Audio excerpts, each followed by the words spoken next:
Your teams, your town, your network. Sportsnet New York.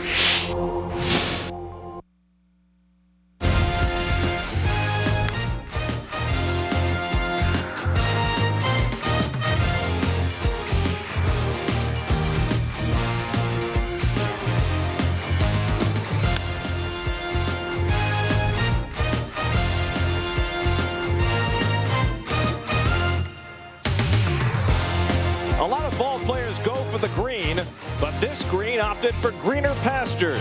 Shawn Green waived his no-trade clause so he could come and join a juggernaut in New York. And tonight, Shawn Green makes his New York Mets debut as the Mets try and keep rolling, going for their 11th straight home victory as they take on the St. Louis Cardinals. At Shea Stadium in New York, the New York Mets play the St. Louis Cardinals, also available in high definition. And a pleasant good evening, everybody, and welcome to Shea Stadium. Gary Cohen, Darling, Keith Hernandez. As you might have noted, it is raining here at Shea Stadium, which I guess will make the outfield even greener for Shawn Green's Nets debut. And Keith, first game with a new team, middle of the season. It's a unique phenomenon. Well, it is always a nerve-wracking your first at bat, your first game when you get traded to a ball club and you want to do well, and you settle in the next day. Shawn Green's been around a long time, and he's had a very fine career. His numbers have diminished a little bit. It's a chance the Mets are taking here for a little boost. When Cliff Floyd comes back, there will be an overload of left-hand hitters in this lineup. It'll be interesting to see how Omar Minaya, which direction he goes. And Willie Randolph plugs Green right into the lineup, hits him in the 6th hole right behind David Wright. And that's going to help David Wright, of course, who's been struggling a little bit with the bat. So having that big bat, Shawn Green behind him with Cliff Floyd out is going to help the whole entire lineup, to tell you the truth. Valentin also back in the lineup, so it's going to be a nice lineup with the addition of Green. So Green is hitting 6th, Valentin 7th, and Chavez 8th in the lineup tonight. Before the game tonight, Shawn Green made his way to the podium where a lot of media was waiting for the former Toronto, LA, and Arizona outfielder to make his Mets debut. And let's listen to a little bit of what Shawn had to say to the media before the game. At this stage of my career, I played for 12 years now, and all that matters to me is having a chance to play in the World Series, and I look around baseball, and this is as good a chance as there is out there, and not to mention, having a reputation for having a great clubhouse, great guys, and the guys I know obviously are some good friends. So it's a no-brainer for me to come here, and it's fun coming to the clubhouse, seeing a lot of old friends, guys like Delgado I played 8 years with, and and we have a long history together. I consider Carlos more than anyone else like a big brother. Throughout my life, he helped me a lot in my career from the time we were my first year in A-ball all the way up. So I learned quite a bit. I'm excited to get a chance to be back with him. Everyone talks about how you need to play in New York at least one point in your career, and for me, I couldn't ask for a better time. And I think leaving, like I said, a comfortable environment to come here is something that I'm excited about. Maybe kind of jump-starting that excitement for playing baseball again. To be in a pennant race on a great team in a huge market is something that you can't help but get really excited to come to the park every day. And it will be a little different for Shawn Green. He said Arizona was a safe place, which implies that this is a bit of a risk coming to a big market. He played in Toronto, LA, Arizona, places without the kind of media attention that you have here. Well, this can also rejuvenate your career too. I know it did mine. It's a whole different mindset here in the Northeast, and the fans are much more rabid, and I think it could revitalize his career, and we'll be very curious to see what he does his remaining 5 weeks of the season. Meanwhile, the Mets' beleaguered starting rotation has taken another hit, sort of. El Duque was supposed to pitch tomorrow night against the Phillies. He will not. Brian Bannister is going to come off the disabled list and pitch tomorrow night for the Mets.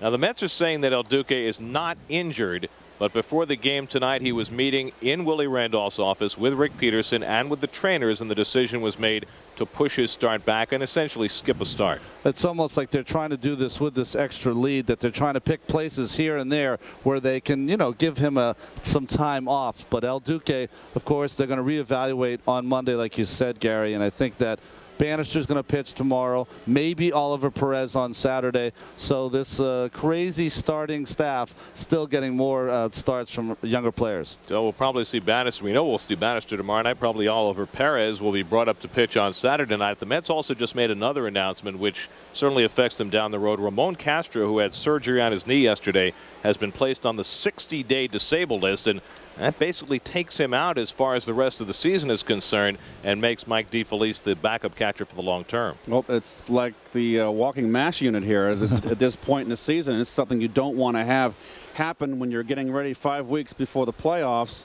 You hate to see these guys go down, but the good side of this is that you've got a big lead and you've got a chance now with your older pitchers to give them plenty of time to get healthy and then get back in shape.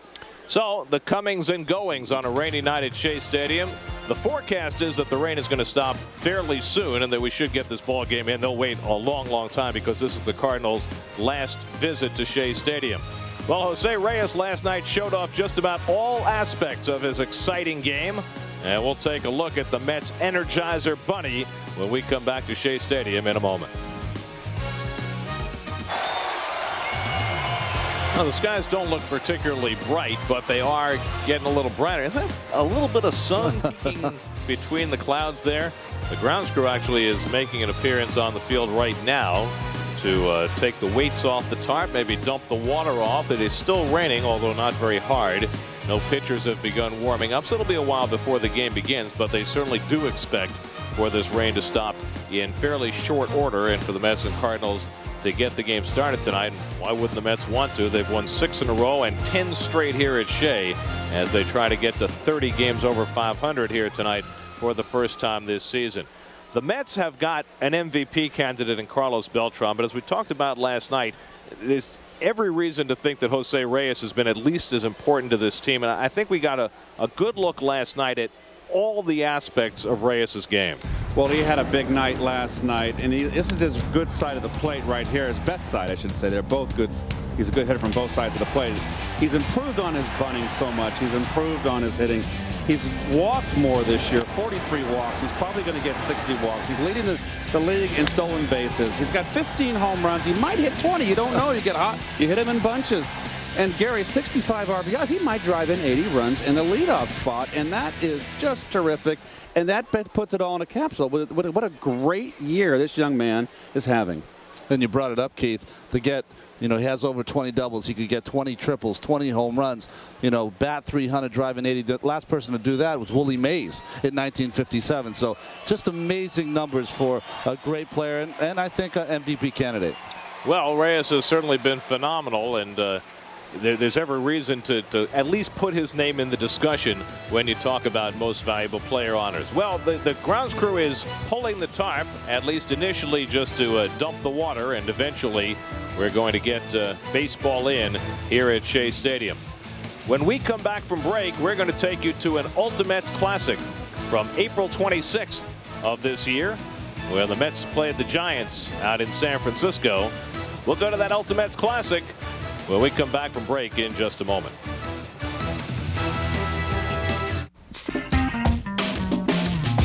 Williams set to make his second start for the Mets. He's completed his warm-up tosses, coming in from the bullpen, and the nerves you have to figure are fluttering around inside of Shawn Green as he gets ready to make his Mets debut. Well, I'm sure there are, but I'm sure he's also very excited to be in a team that is 13 and a half games in front. In postseason play, I would have to say pretty much a lead pipe cinch. Well, you only get one chance to make your first impression, so Green's going to try to do that tonight, and Williams, of course, going to try to battle that right-handed power of the St. Louis Cardinals. The Phillies lost this afternoon, snapping a 5-game winning streak. That stretches the Mets lead out to 14 games and has reduced the Mets' magic number for clinching to 23 on the 24th of August. That's an awfully low number this early, and it means that the Mets are likely to clinch this division sometime early to mid-September, and you just wonder what that's going to mean as far as the way this team prepares itself down the stretch of the season. Well, it looks like they're going to try to get people healthy. That's going to be the key. Certainly with their starting pitching, that's the case. The Cardinals, with just a 1-game lead over the Reds, who are played tonight in San Francisco. Cincinnati just keeps on pecking away, and with the Cardinals struggling right now, the Reds not only have their eye on the wild card, which they lead, but on that division. Well, the Cardinals also have injuries, and to their pitching staff, we saw Mark Mulder last night. He did not look good, and for obvious reasons, and he's not 100%. They've got problems of their own, but they've got someone breathing down their neck, so there's no margin for error for the Cardinal ball club. The fortunes change in the National League West from day to day and week to week. The Dodgers went on that ridiculous hot streak for 2.5 weeks, but now they've lost 3 straight. They just got swept by the Padres, and that got San Diego back to within a game of the top. Well, you think it's pretty interesting, the comments from Shawn Green talking about coming to the Mets and having a chance to play in the postseason, the World Series, but Arizona still is in it in their division because of the records there in the West. But they've lost their last 4 in a row, and so you see where they are, 4 games back in the wild card as well. Cincinnati with that 1-game lead on the Padres, who had the night off tonight before going to Colorado. The Rockies have pretty much fallen out of it after getting swept here and then getting swept in Milwaukee as well this week. But there still are half a dozen teams with a legitimate chance for that wild card. Well, it's amazing. Florida, right, Keith? I mean, Florida, a team that just sent all its veterans away, decided to go with all rookies, rebuilding year. Well, they're still in it. Check out our subway around the majors. Miguel Cabrera last night, 2 home runs, including the 100th of his career. We mentioned the Padres sweeping the Dodgers, and Manny Ramirez struggling with a sore knee right now for the Red Sox, who could not need him more right now. Well, he's the big bat in that lineup, and after that massacre up in Boston that the Yankees just brought out the guillotine for 5 games. I mean, he just within 3 games after that came up with the sore knees. You look at the new Met, Shawn Green. And now, here they are. And Dave Williams, who pitched very credibly in his first start as a Met, will get a second opportunity. And Shawn Green, and a different kind of number for him. He's worn 15 for most of his career, but that one is taken. It's taken for a long time by the center fielder. And so Green settles for a different multiple of 5. As Beltran has that one locked down. 27-year-old Dave Williams started his year in Cincinnati, and now with a rebirth with the Mets. And here's the Rico Cardinals lineup he'll face. Different look tonight with Ronnie Belliard leading off, and So Taguchi in the lineup against the left-hander. Juan Encarnacion has done well against lefties, but this is a very different looking Cardinal lineup outside of the 2 guys in the middle, Pujols and Rolen. Well, Dave Williams, though, is still going to have a tough task. Pitched in Pittsburgh, then Cincinnati. They're both in the NL Central. So St. Louis Cardinal hitters certainly know Dave Williams. Right-handed lineup. He's going to see the right-handed hitter sitting 333 off him. His job today is keep the people off base in front of Pujols. Ronald Arusa out chatting with the crew chief Joe West.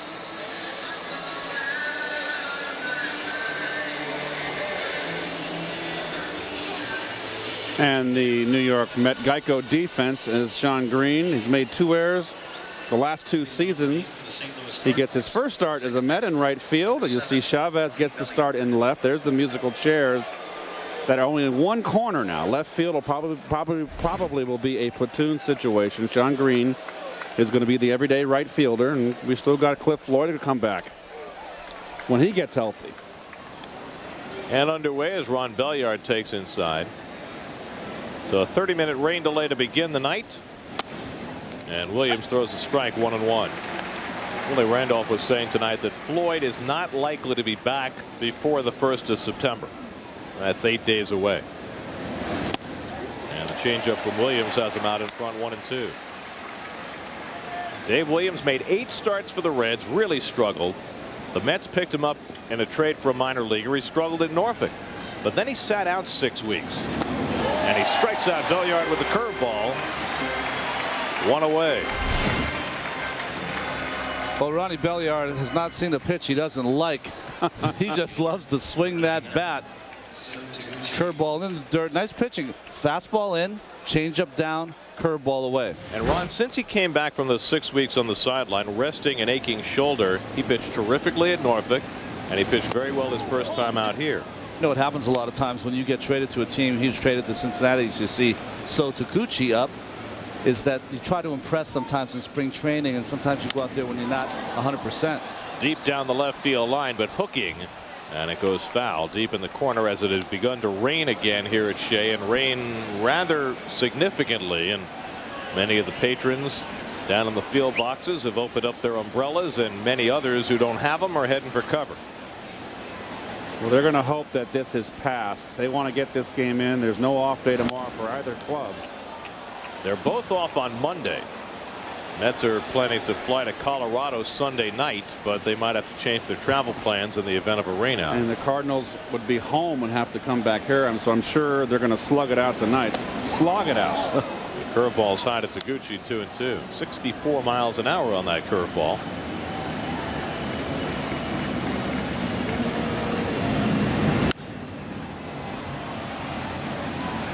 Well, it's another case of a left-hander that's not overpowering. Only a left-hander can get away with it. 87, 88, 86 mile an hour fastball and cutter. But if you have a changeup and a slow hook, a big bender, and you're a left-hander, you can keep guys off stride. Works him away with the curveball, and he fouls it off. We saw in his first start, though, that Williams is not afraid to come inside with his fastball. He does come inside, and he's the kind of pitcher, because of what Keith just said, does not throw hard. Like, you think that a guy who doesn't throw hard has to work away. That's wrong. If you do not throw hard, you have to pitch even more inside to set up your stuff away. And Taguchi lines one down the line, an extra base hit. Chavez plays the carom. Taguchi with pretty good wheels, and he'll make it into second base with his 16th double of the year. Well, this is a changeup. I got to believe they got over the middle and inner half, not away. And that makes the difference right there, getting the barrel of the bat on the ball when the ball's over the middle of the plate. This is a great shot right here. Right down the middle. If you get it away, the hitter's out in front. He's more inclined to get it off the end of the bat and not, obviously, then not hit it as hard. So a runner in scoring position for Pujols, who has 9 RBIs in the first 2 games of this series. And he takes the curveball inside. Now Pujols has seen plenty of Williams before. 7 for 19 with 3 home runs against this lefty. That's what he's done against the Mets. All the damage in the last 2 days. Turns one around foul, 1-1. Pujols, 3rd in the league in hitting. Tied for 3rd in the league in home runs.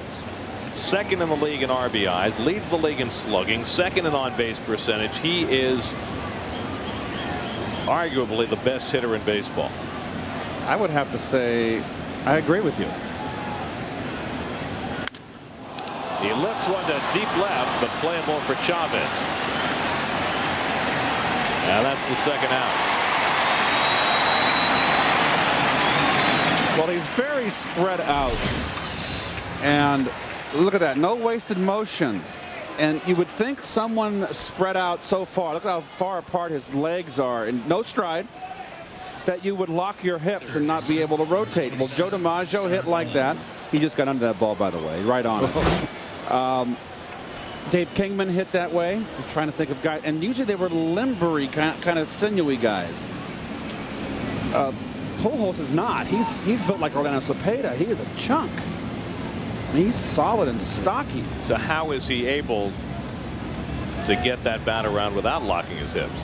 Pilates, you tell me. Something. He's doing something right. There's Scott Rowland with 2 out and a runner at second. And he takes the curveball for a strike. Yoga. Those are all good things. You know, he's the greatest example, though. You know how you always tell pitchers to use your legs. You'll be able to throw the ball harder or faster. Same with a hitter. If you can use your legs, of course, it's going to increase your power. A lot of hitters today, Gary, are more spread out. And the new theory is it's almost like a hitch in your swing. You don't want any wasted motion. If you have no stride and you're far apart, then you can't get into bad habits. Get out in front and lunge, because you're right there. You're standing like a telephone pole up to the plate. Because 10 years ago we saw a lot of hitters with big leg kicks. That was in vogue. That was Darryl Strawberry. It was a classic one I think of. It comes to mind. Bobby Bonilla. Yes. There were a lot of guys around who would use that leg kick as a trigger. And I am not. I agree. I am not of that school. That it's too much movement. Fouled away. There's too much movement in that leg kick to get you off your timing. It's too much motion before, but it worked for Darryl, and it worked. You know, Willie Mays had a big hitch. Hank Aaron had a big hitch, and they were Hall of Famers. So there's so many hitters today and pitchers are like spit out of a computer. Yeah. They all look the same. Different strokes for different folks. Whatever works.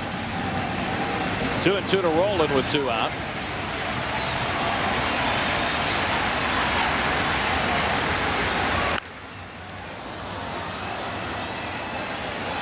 So I guess what you're saying, more working parts means more can go wrong. Right, and it's all timing and rhythm, Ronnie, and you know it too. And pitching's the same thing. You had your rhythm. You were a very fluid pitcher. You had a very fluid, pretty motion and smooth and silky, where I'm trying to think Doyle Alexander. My goodness, he had a herky-jerk motion. On 2-2, Williams comes inside and hits Roland's bat with the fastball. A little late reacting here. A lot of hitters we've seen today just, it's like they're blinking or something. Right off the knob of the bat. Rolen having a good year. He's hitting .314, 9th in the league. Pops it up, playable for Delgado. And Dave Williams puts up a 0 in the opening inning. Works through Pujols and Rolen with a runner in scoring position. Playing in the rain at Shea, no score. 3-1 to Delgado. And he goes with a deep right. That's gone. A grand slam. His 400th career home run.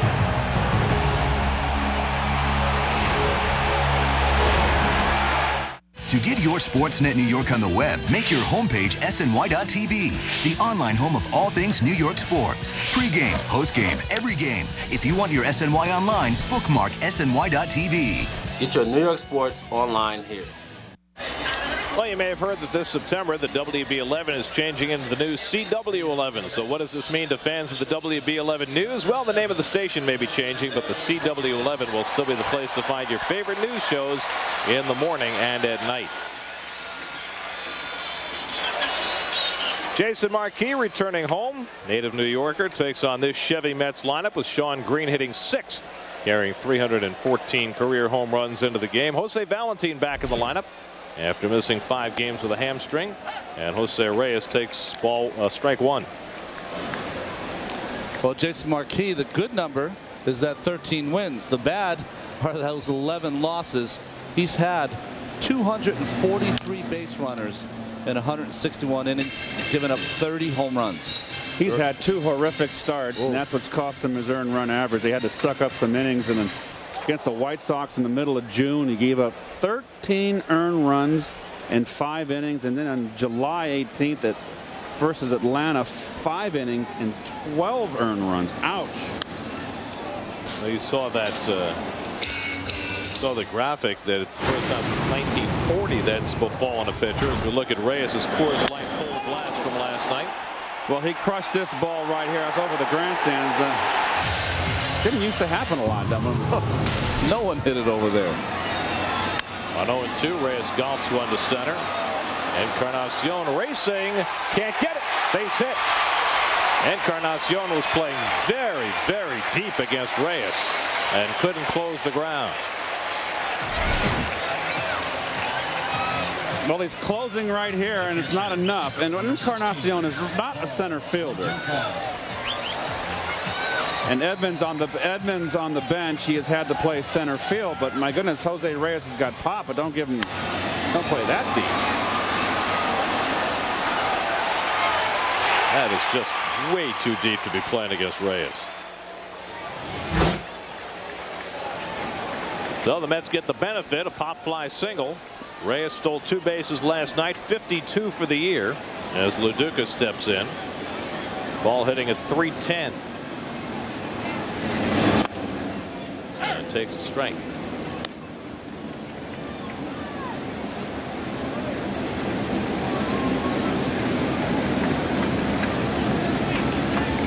Now, I must say, those are handsome socks, but those are minor league socks. When we were in the minor leagues, they gave us those ankle chokers. Look at the stirrups way down there. Oh, the ankle chokers. I'm just impressed that he's wearing stirrups. Who does that anymore? 1-1 to Lo Duca. Maybe he might be the only one. You know, Keith, you were mentioning as we look at those ankle chokers. You're saying those 2 bad starts he had. Both of those starts were The pen was depleted. He had to go out there and suck up those runs, and you know, that's always works nice in the clubhouse with your teammates when you do that. Last pitcher to allow 12 or more twice in a season, Chubby Dean of the 1940 Philadelphia Athletics. You remember Chubby? Sure. Good slider. Dizzy Dean. Took a little off his fastball. Larger brother, no? He had a weight problem, I think, didn't he? Well, see on the shoe there, what they do is they have that kind of plastic that they melt on the end of the shoe, so you do not rub that shoe off at the toe. And Lo Duca gets nicked, and the Mets have 2 men on. The 12th batter Marquis has hit this year. And the Mets with an instant threat. The center fielder, number 15. Marquis' problem has been early innings. And the Cardinal Ford defense. Mr. Bennett behind the plate gets the start tonight. Taguchi gets the start in left field. Miles gets the start back at first base. Vizcaino on the bench. Everybody else is the same cast of characters.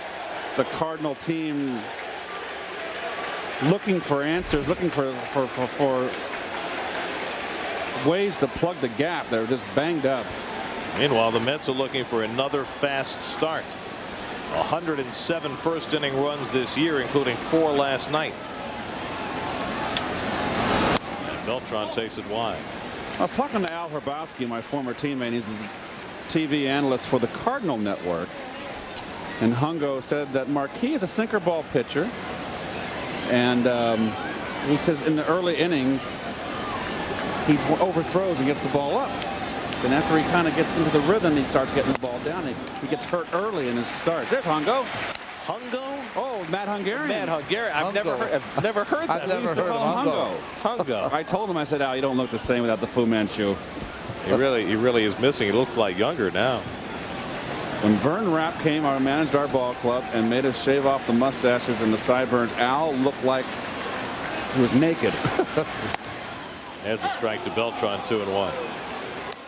Well, he had that great routine where he'd go behind the mound and make the show of psyching himself up and then pound the ball into his glove and explode to the mound. It was a show. It was part of his routine, and when he shaved off that mustache, he was a wounded puppy. 2-1 to Beltran with 2 on and nobody out. Popped it up. Infield fly rule should be called. Batter's out, and Miles grabs it. That's the first out. Well, other relievers that come to mind is that Carlos Delgado, the red-hot Carlos Delgado, comes to the plate. The great relievers with mustaches. Raleigh Fingers has got to be right there. Sparky Lyle. Yep. But Raleigh's mustache wasn't an intimidating mustache like a Goose Gossage.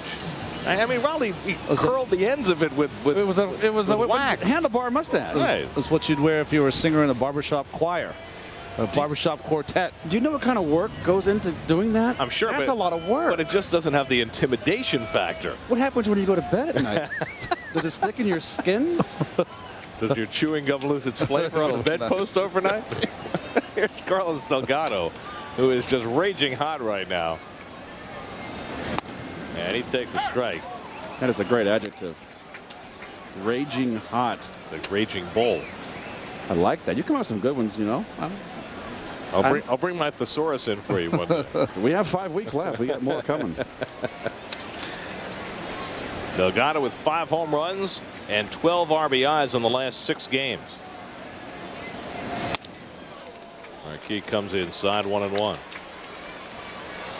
Well, one thing about Marquis, if you're a hitter, he's going to give you the fastball. Yeah. We always kind of like those guys. Unless, of course, they were Nolan Ryan or J.R. Richards. So you're saying that every at bat you're going to get a fastball to hit. You're going to get a fastball because he's going to run it away. I'm a left-hand hitter. Was so much easier. That's his pitch. That's his zone to run that sinker away. Pretty good backdoor slider there. Maybe a changeup, but Ed Rapuano called that down. Marquis was pretty upset. He thought that was a strike. David Wright waiting on deck. Maybe David can get his bat going with a little protection behind him now in the form of Shawn Green.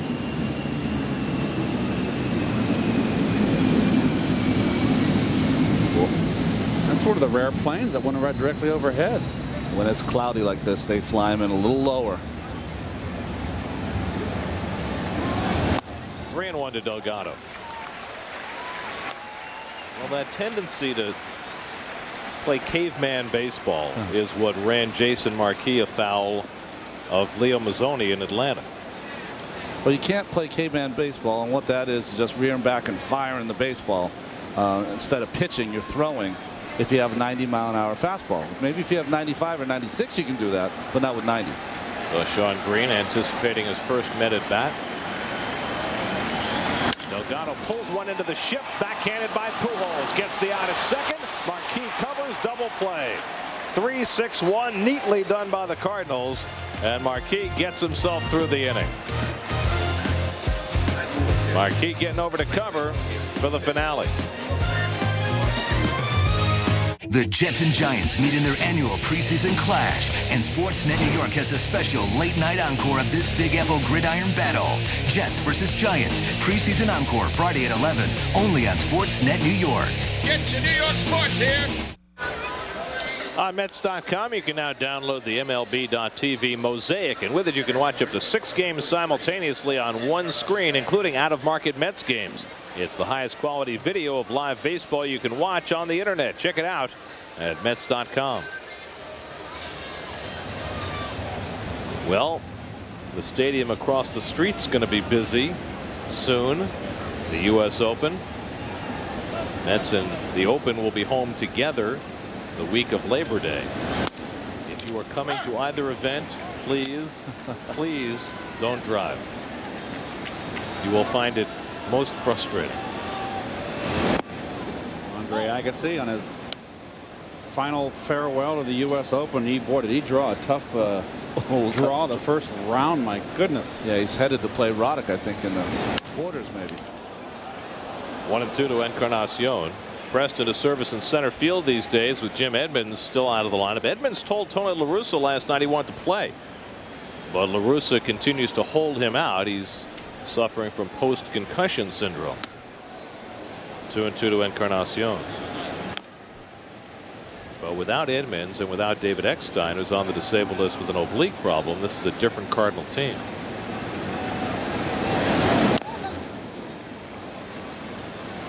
A 71-mile-an-hour curveball, much like Mulder's last night. I like Williams. He throws strikes, you know, and you got to be impressed with that. Here's Mark Mulder. Popped up. And Delgado into foul ground. One away. Well, the Cardinals were saying nothing but positive things about Mulder after the game last night in terms of him being healthy and it being a positive step, but The right fielder didn't look very number positive 3, on the field Preston last Wilson. night. Well, let me tell you, everything gets a different kind of spin now. It's very difficult to get even close to the truth. And there's Tommy Glavine. It's good to see he's healthy and coming back and going to pitch soon. Glavine will throw a bullpen session either Saturday or Sunday, and the plan right now is for him to start as early as Wednesday night in Colorado. So it's going to be a fairly quick return, it looks like, for Glavine. And if that's the case, it means that Glavine will not have been placed on the disabled list, which will keep his streak intact. Which is a badge of honor, because not going on the disabled list in your career is pretty amazing with that career. Not going on the disabled list when you've been diagnosed with blood clots is unbelievable. That's right.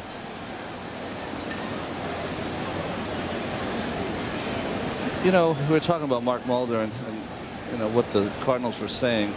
You know, I'm just watching him pitch yesterday, and I'm happy that he's back and pitching. That certainly isn't the Mark Mulder I know. I lived in the Bay Area for a long time, got to watch Mark pitch a lot of games. And I would say he's about 75% of where he is usually. Wilson takes it on the inside corner. Strike 3 called. So Dave Williams has his second strikeout as he gets Preston Wilson. Inside corner fastball. Great pitch right at the belt buckle. You see changing that grip in the glove to the four-seamer, so that one will be straight when you throw it inside. Won't have any movement, and surprises Preston Wilson. Aaron Miles, the number 7 hitter, playing shortstop again tonight. Jose Vizcaíno played last night and hit a home run. Miles is a second baseman pressed into service at shortstop. So the Cardinals, who pride themselves on their defense, are playing a rather diminished defensive team without Eckstein and without their Gold Glove center fielder Edmonds. Well, injuries will do it to you. It cuts into your bench, your depth. And while the Mets have the luxury right now of letting people get healthy, the Cardinals don't have much luxury at all. They're only one game up on the Reds, and the Reds are only one game up in the wild card race, which means the Cardinals are in grave danger of not making it to the postseason. As Williams strikes out Miles, third strikeout for Williams in a very impressive 1-2-3 inning.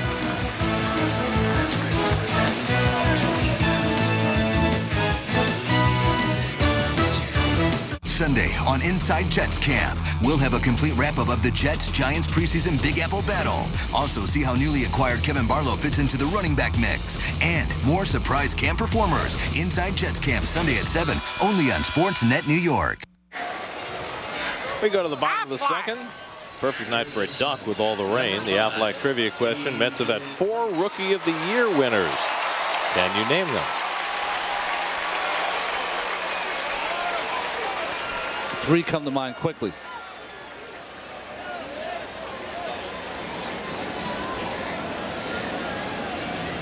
I got 3 for sure. Yeah, I got 3 for sure. Yes. David Wright toward the middle, base hit. Well, it's been a struggle for David lately. Shawn Green installed behind him in the lineup. He gets a first pitch fastball and he rams it up the middle. And now Shawn Green will make his Mets debut at home plate.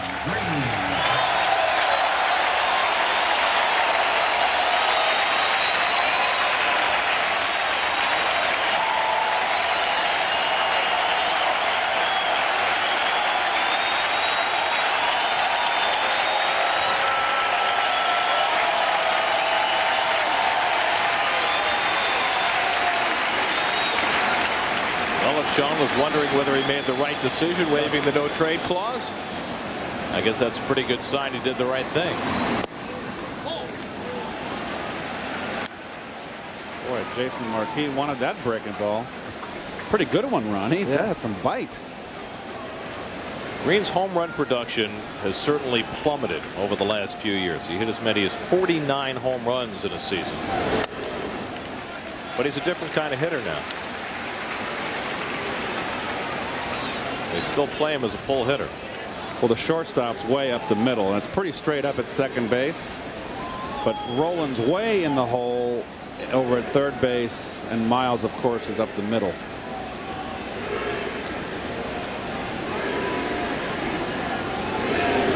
They're already chanting his name, but now he's lined into a double play.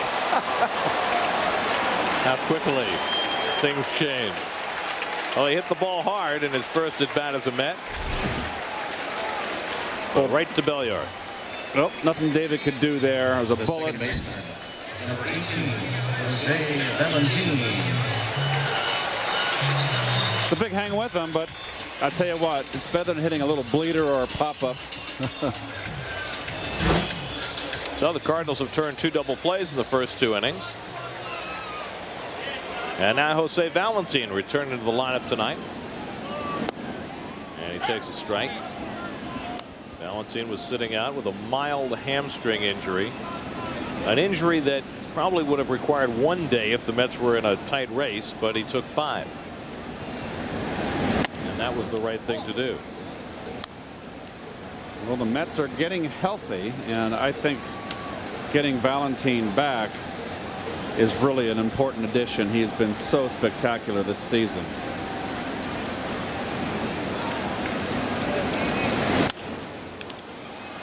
Although it does seem like when you come to the ballpark every day, you're getting someone back, but then someone else goes down. So, well, today we found out that Ramon Castro is going on the 60-day disabled list after he had knee surgery yesterday, so he's probably done for the year. We found out that El Duque is going to have a start skipped, although they insist there's nothing physically wrong with it. 2-2 to Valentin. So Brian Bannister is going to come back from the disabled list and start tomorrow night for the first time in 4 months. And Oliver Perez on more than likely will be brought up to pitch Saturday night.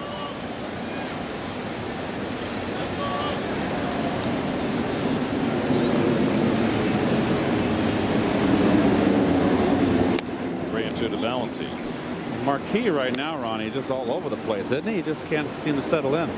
He's the kind of pitcher who needs to hit the corners, change speeds, and I think he's really competitive.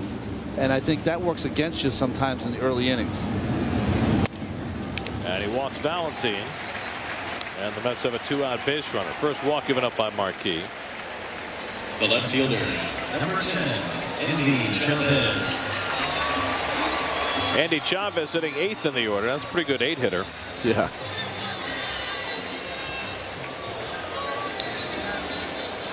So for right now, with Shawn Green installed as the everyday right fielder, Endy and Lastings Millage will be sharing left field until Cliff Floyd is ready to return.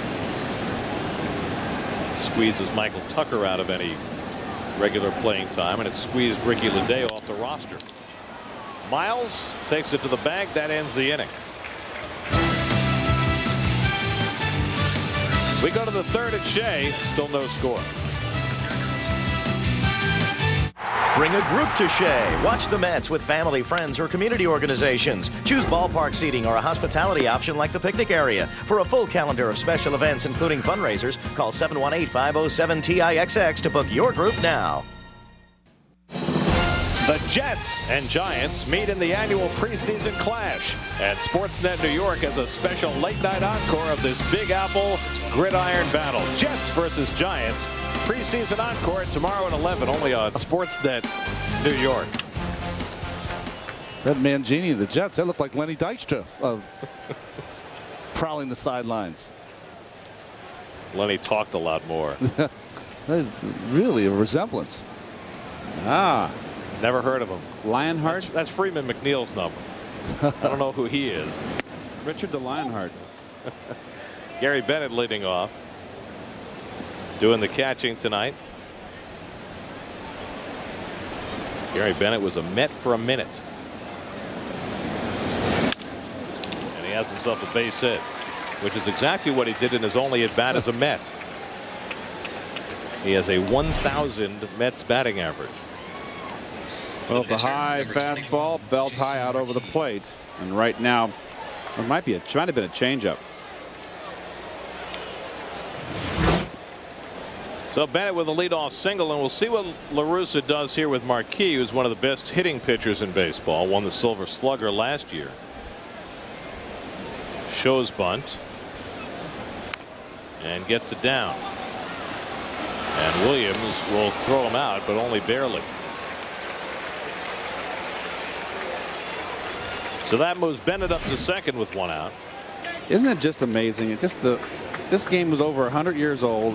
Whoever designed it, the length of the bases, nothing's had to be changed. You know, it was a great bunt, and you still got him. It's just incredible to me, the precision and perfection of the field, the diamond.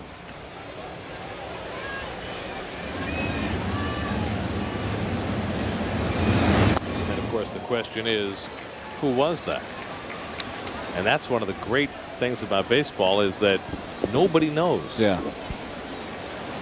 I mean, Abner Doubleday always gets the credit, but that's certainly not the truth. Yes. We know that that's not true. We just don't know exactly what is.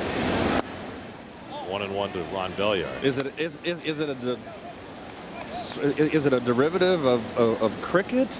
I mean, you got rounders. There are some who claim the game was played in Russia 200, 300 years ago. Or some form of it. Belliard pops it up. Long run in for Beltran, and he'll get there. 2 away. Well, Williams continues to shine. 2 out. And he'll take on So Taguchi. Well, that's interesting, Keith. You talk about the length of the bases and the field, because you hear it in other sports. They'll say, you know, basketball, need to make the net higher, and the basket higher, need to make the playing field larger because the guys are so tall and so fast. Football, they brought the hash marks into the middle of the field. Closer. Hockey, they're moving the lines all the time and changing the dimensions. David Wright behind the bag, and he throws out to Gucci to end the inning. But in baseball, it is a field of perfection. And so far, the pitchers have been front and center tonight. Tomorrow, the Mets and Phillies meet again, and the Amazons try to stay in control of the NL East as Ryan Howard, Chase Utley, and the Phils come to town. Mets, Phillies, Norfolk Bank pregame live begins tomorrow at 6:30, only on Sportsnet New York. Get your New York sports here. Now, time to answer the Aflac trivia question for tonight. The Mets have had 4 Rookie of the Year winners. Can you name them? Well, Seaver, Gooden, Strawberry. Oh, John Matlack. Yes. That's the one. Yep. That eluded all 3 of us, didn't it? Yeah, that's and. Sorry, John. You know, Jerry Koosman almost won it in 1968. He lost to Johnny Bench because one writer split his vote. There were 20 voters, and Koosman lost 10.5 to 9.5 to Johnny Bench. Dave Williams takes a strike. Otherwise, they might have had 5. Remember, the Dodgers have had a ridiculous run of Rookie of the Year winners. Yeah, it's every year it seemed like they were having a Rookie of the Year. You know, Steve Sachs, Sutcliffe, Mike Marshall, Steve Howe, Fernando Valenzuela. Yep. And then they had another run in the 90s, right? 1 and 2. Mondesi won it. That's right. Piazza won it. Piazza got it, of course.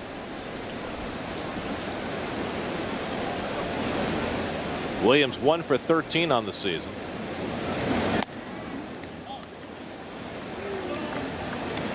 Jason Marquis, who had plenty of experience pitching in this ballpark before he ever came to the major leagues. He won a New York City championship, PSAL championship, pitching for Tottenville High School his junior year. Pitched here at Shea and won the championship. His senior year, he pitched at Yankee Stadium and won the championship. They alternated every year, I suppose.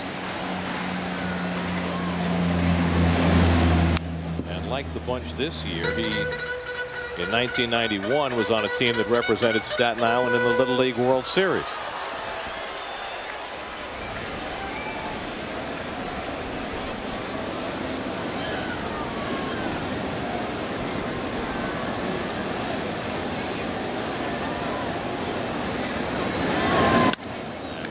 Punches one foul.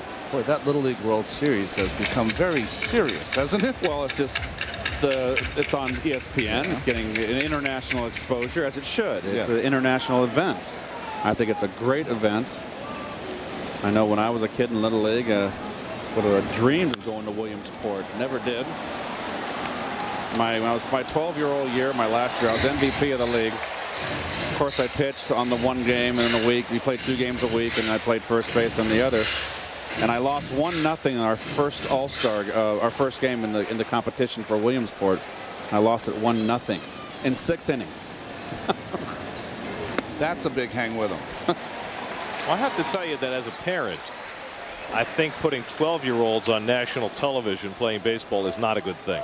I think having the tournament is fine, but I think having millions of people watching kids cry and listening to parents control the kids, I just think the entire thing should be taken off television. I just don't think it's a good thing. I know what you're saying. I don't mind. They used to play the final game was on TV, I think, on ABC, and when I was a kid, just the final game. That was it. And I think that's a good thing. But I agree with you, Gary, because I was around the event 2 years ago when the Harlem team made their run. And when Harlem team made their run, I saw things that you didn't want to see. I didn't want to see. I really didn't want to see. From parents yelling and screaming to, you know, kids crying, like you said, kids throwing stuff. Yeah, so, you know, I agree. I do agree with you. I saw it.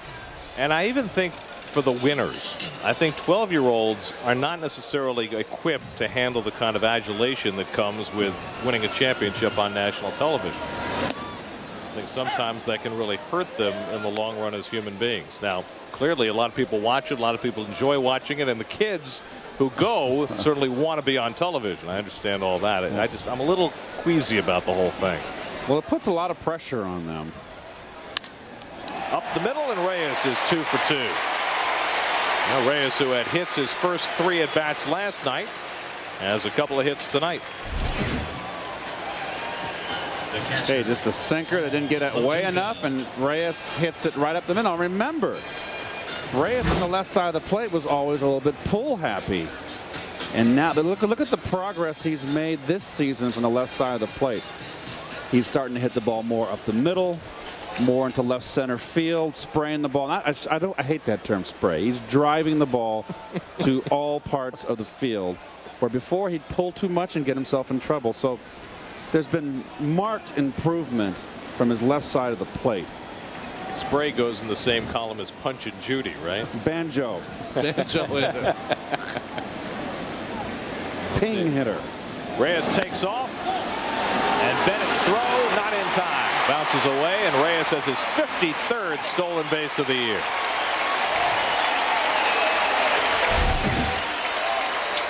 Well, Bennett right here gets a backhand, comes up, a little bit of a wasted motion as he comes up, a little extra added whatever, flick of the wrist or whatever he has. And that little split second can be all the difference in the world, particularly with a speedy guy like Reyes. He might have had him otherwise. Reyes did not have a great jump. Little wiggle in his wrist. So Reyes, who scored 2 runs last night to give him 101 for the year, now in scoring position in a scoreless game. Lo Duca was hit by a pitch his first trip, and he goes the other way toward the right field corner. Wilson can't get it off his glove. Reyes will score easily. Wilson has trouble picking it up. Lo Duca will fly for third. Relay by Belliard, not in time. The Mets have a 1-0 lead.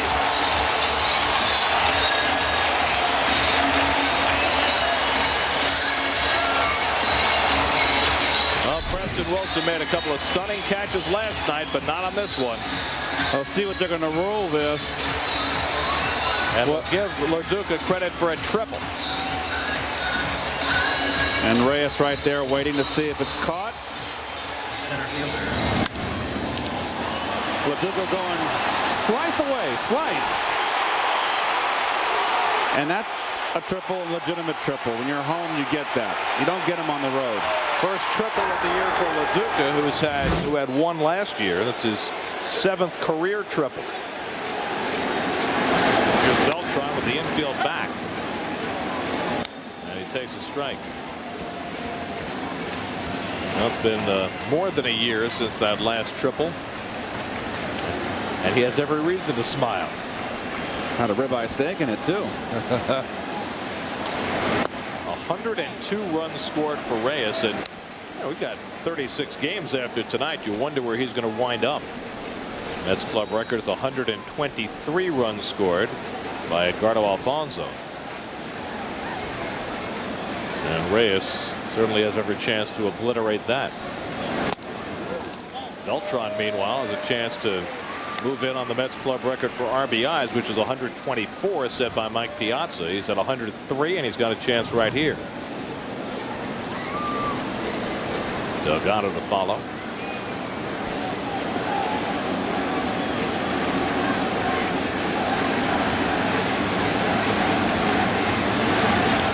In the dirt, stopped nicely by Bennett. Well, what a stop that was. Got his tried to get his whole body over there and ended up catching it with his glove in his right arm. That's what that armpit is for. Throw that ball out. Well, Mets finally have gone to Marquis here in the third. He got the benefit of double plays in each of the first 2 innings.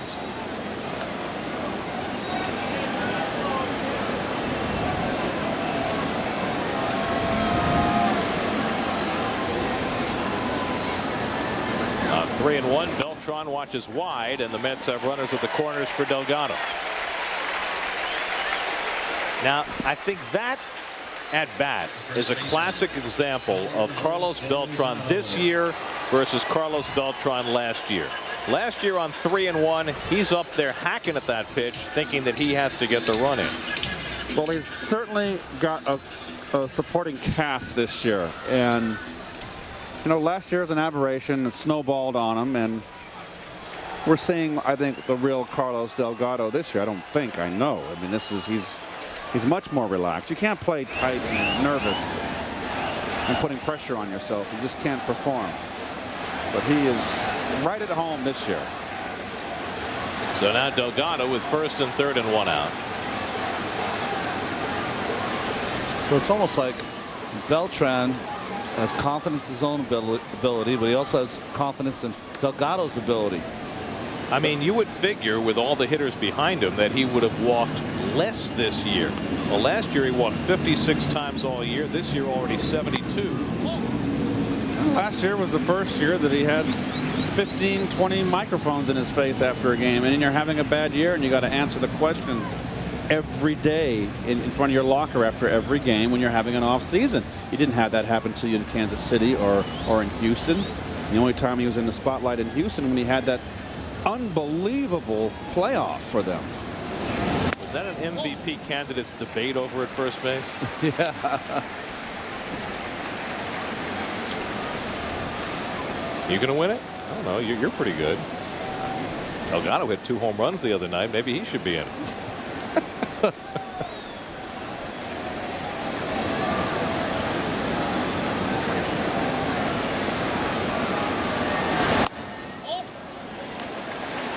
To Delgado. You know, we talk all the time about having to deal with the media and the pressure that comes with playing in New York. You find at the end of a season playing here as opposed to elsewhere, you're more physically or mentally exhausted from that? I don't think so. It never bothered me. It was. Delgado walks to load the bases for Wright.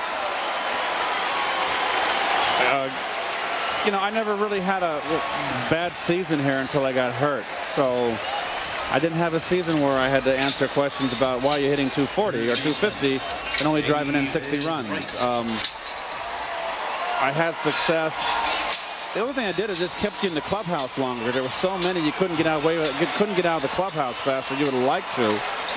But it really didn't matter here once we started, you know, drawing 40, 50,000 a night. It took an hour for Shea Stadium to clear out anyway. I agree with you, and that's why I think it can work for you. You get rejuvenated and revitalized every single night because there's 50,000 people here calling your name, screaming for you, imploring you to win. I was tired in Oakland when it was 10,000 in September, and you're in first place. That's tiring. Wright is up with the bases loaded, and he hits one to deep right field. Back goes Wilson onto the track. He has room, and he's got it. Lo Duca tags and scores. Beltran to third. Wright made a bid for his second grand slam and the Mets' 10th of the year. But Wilson was able to grab it. Wright gets an RBI, his 91st. Well, good hitting by Wright. Wright goes the other way. You want to cover the plate. You want to get at least a sacrifice fly here. You don't want to hit into a double play. So you're looking for a ball out over the plate that you can drive that way. And not necessarily hit a fly ball. You don't mind hitting a line drive base. He just got under that a little bit. And you see everybody's tagging up here except the runner on first. Delgado does the right thing. And that's because the instincts of Beltran, he saw that he didn't go halfway. He was on, so he knew it wasn't going out. Here's Shawn Green for his second at bat. Lined into a double play his first trip. Shawn spent 5 years in Toronto, 5 years in LA, and this was his second year in Arizona.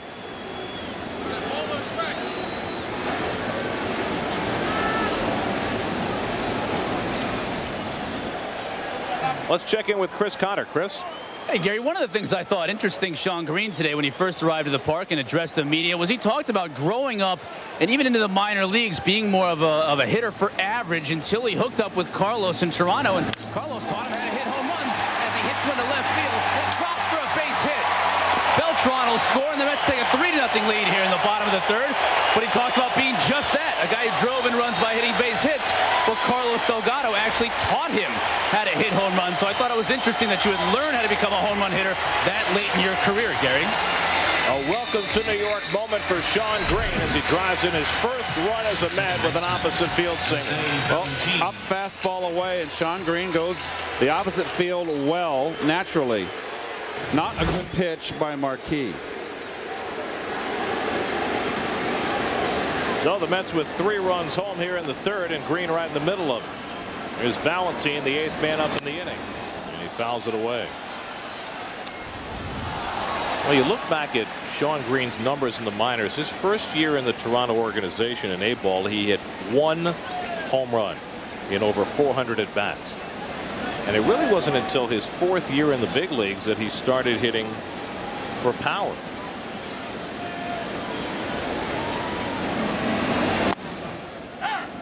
Oh, 0-2 to Valentine.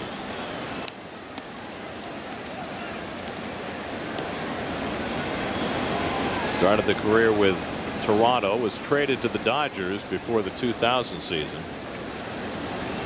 and then moved to Arizona last year. Just misses to Valentine. And he's a guy whose career has had some ups and downs. I mean, at one time, Shawn Green was a base stealer. Stole 35 bases one year at a 30-30 season with Toronto.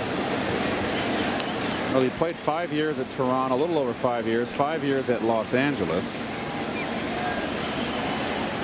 The Dodgers at one point tried to make him a first baseman. And Valentine strikes out to end the inning. That's the 2nd strikeout for Marquis, but a productive inning for the Mets. Jose Reyes got it started, as he so often does. Stole a base, and then Lo Duca's fly ball eluded Preston Wilson. That was a triple to bring in a run. Wright and Green with RBIs, and it's 3-0.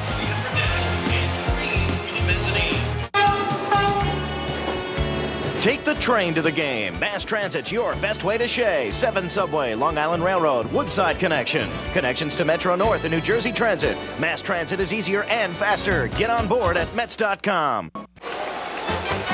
Get your Mets season ticket pack to guarantee your seats for all 15 September home games and secure a ticket purchase option for all 2006 postseason games at Shea. Go to Mets.com or call 718-507-TIXX to get your season ticket pack now. Well, Dave Williams take to a 3-0 lead, and he'll face Albert Pujols with the bases empty. Well, it brought a smile to my face. I don't know. I'm sure flashback. I'm sure it did to Dave Williams too. And the curveball misses 1-1. Pujols flied to left his first time.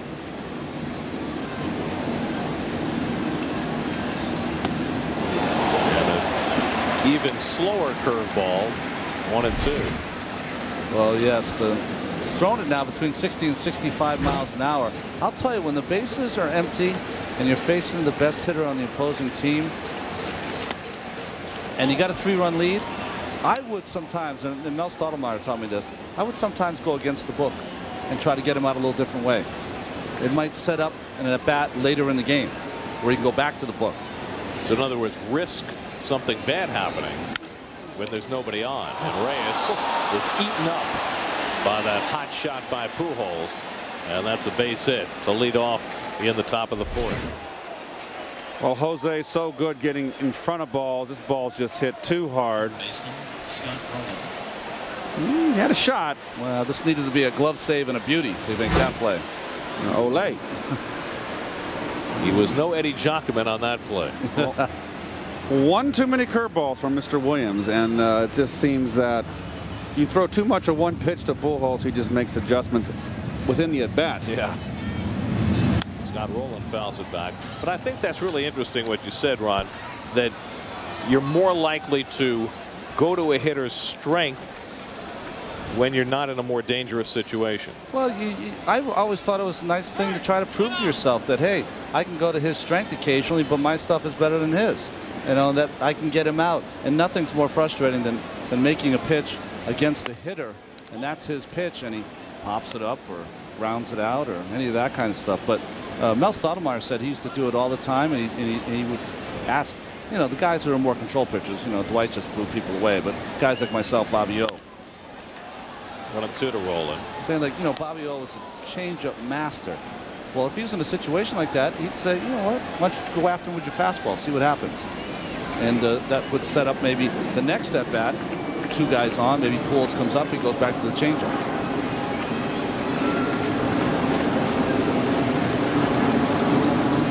Rowland popped up his first trip, and Williams misses just away with the fastball, 2-2. And just to add something on that from an offensive standpoint, talk about giving away at bats in the course of the season.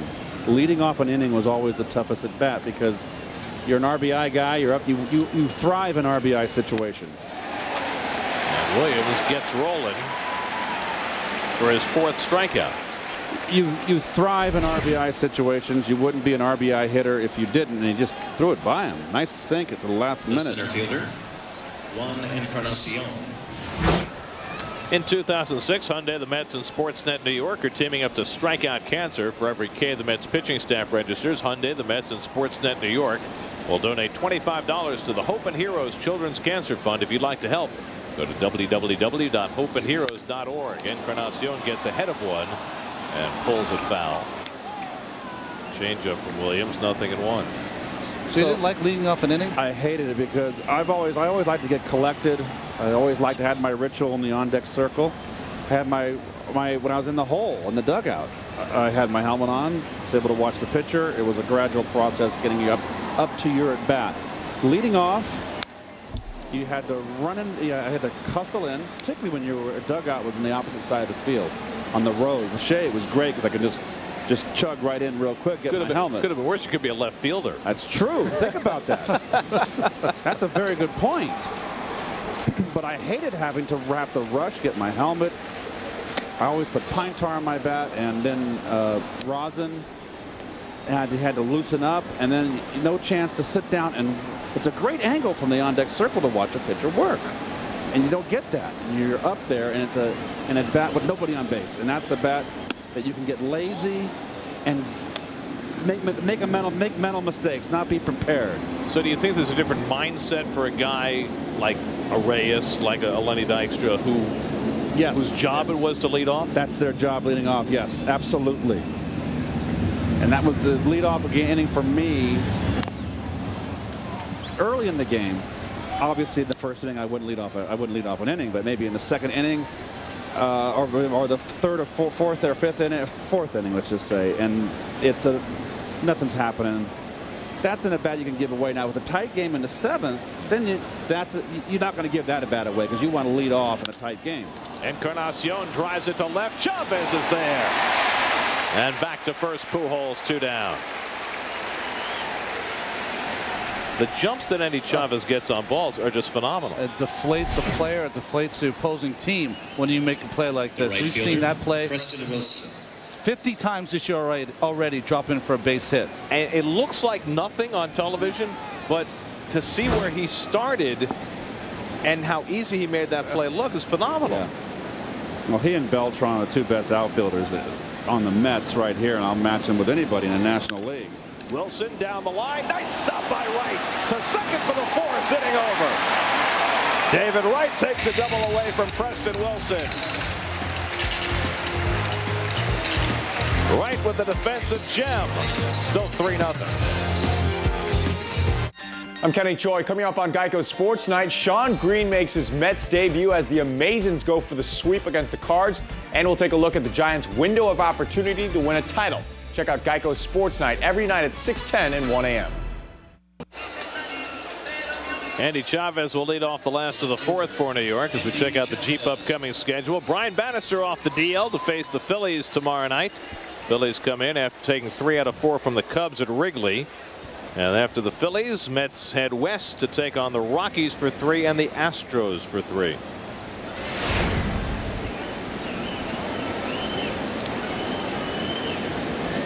Phillies are still playing good baseball. They got hammered today by the Cubbies.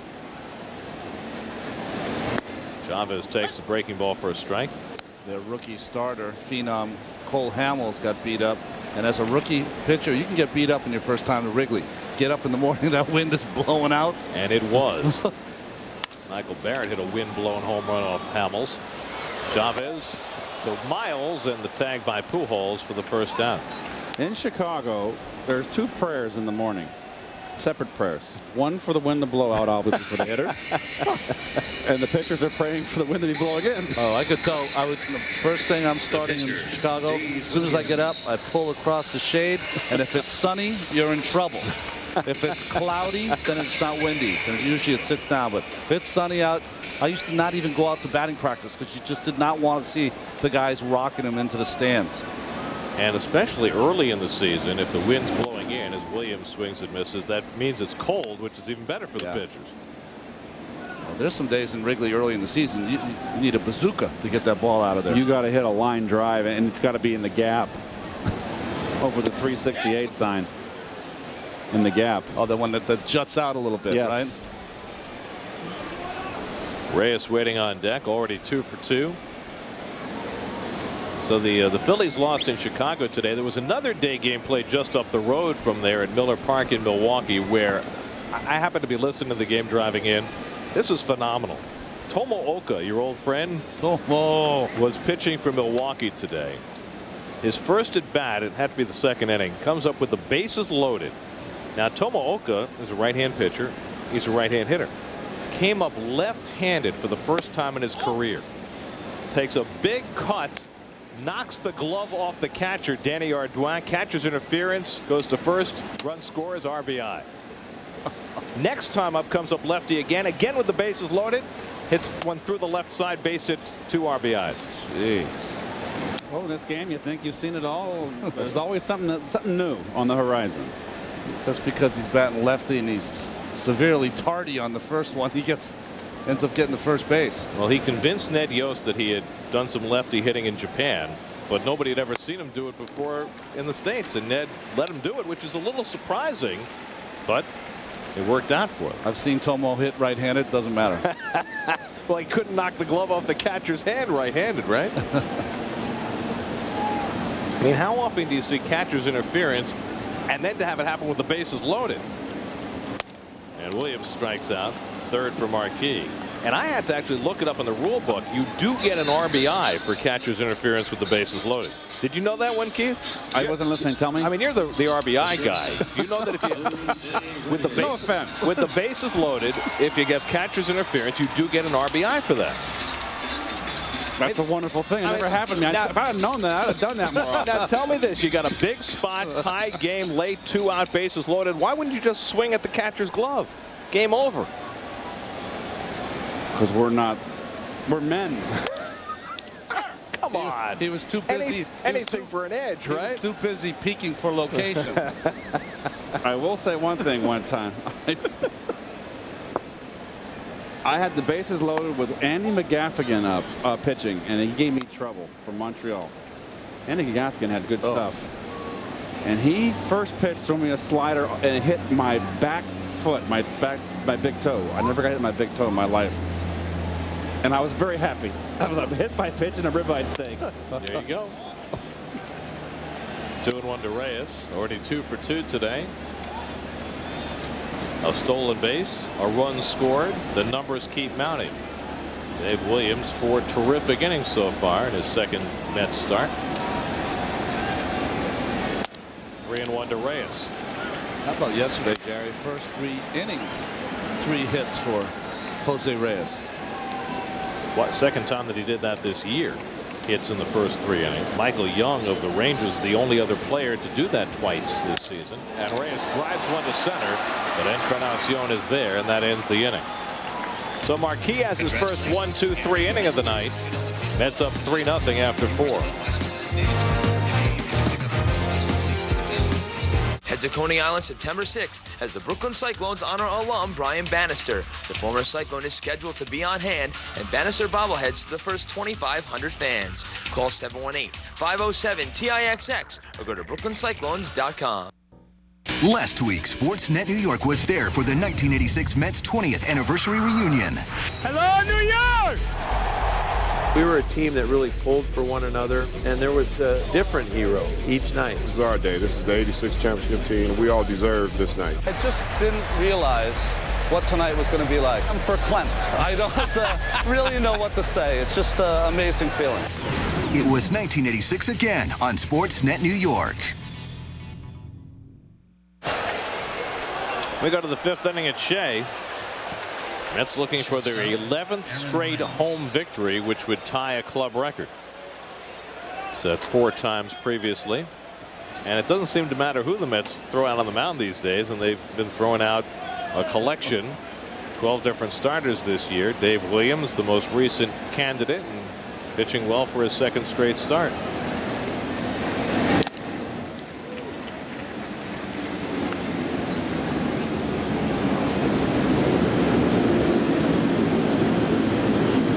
John May makes his next start on Sunday against the Phillies.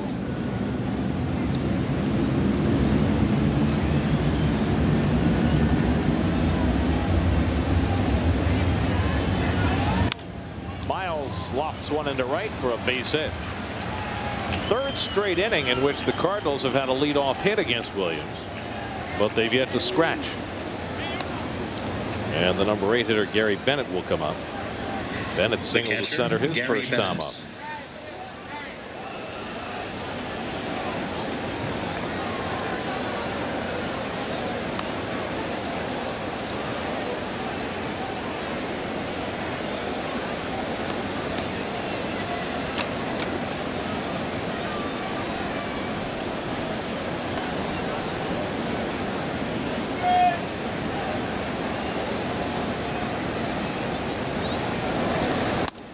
Bennett takes a strike.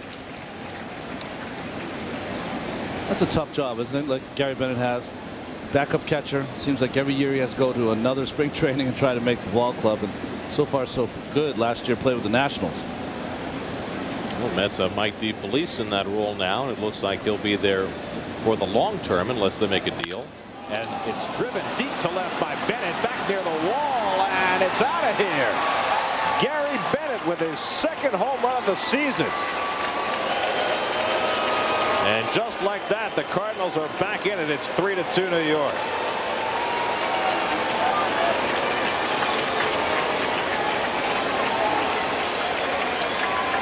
Well, that's Bennett's first home run off a left-hander. Now, he came into the game hitting .409 against left-hand pitching. Only .149 against right. So he's been hitting lefties well and continuing tonight. 2 for 2. And he puts the Cardinals right back in this game. Low fastball, down and in.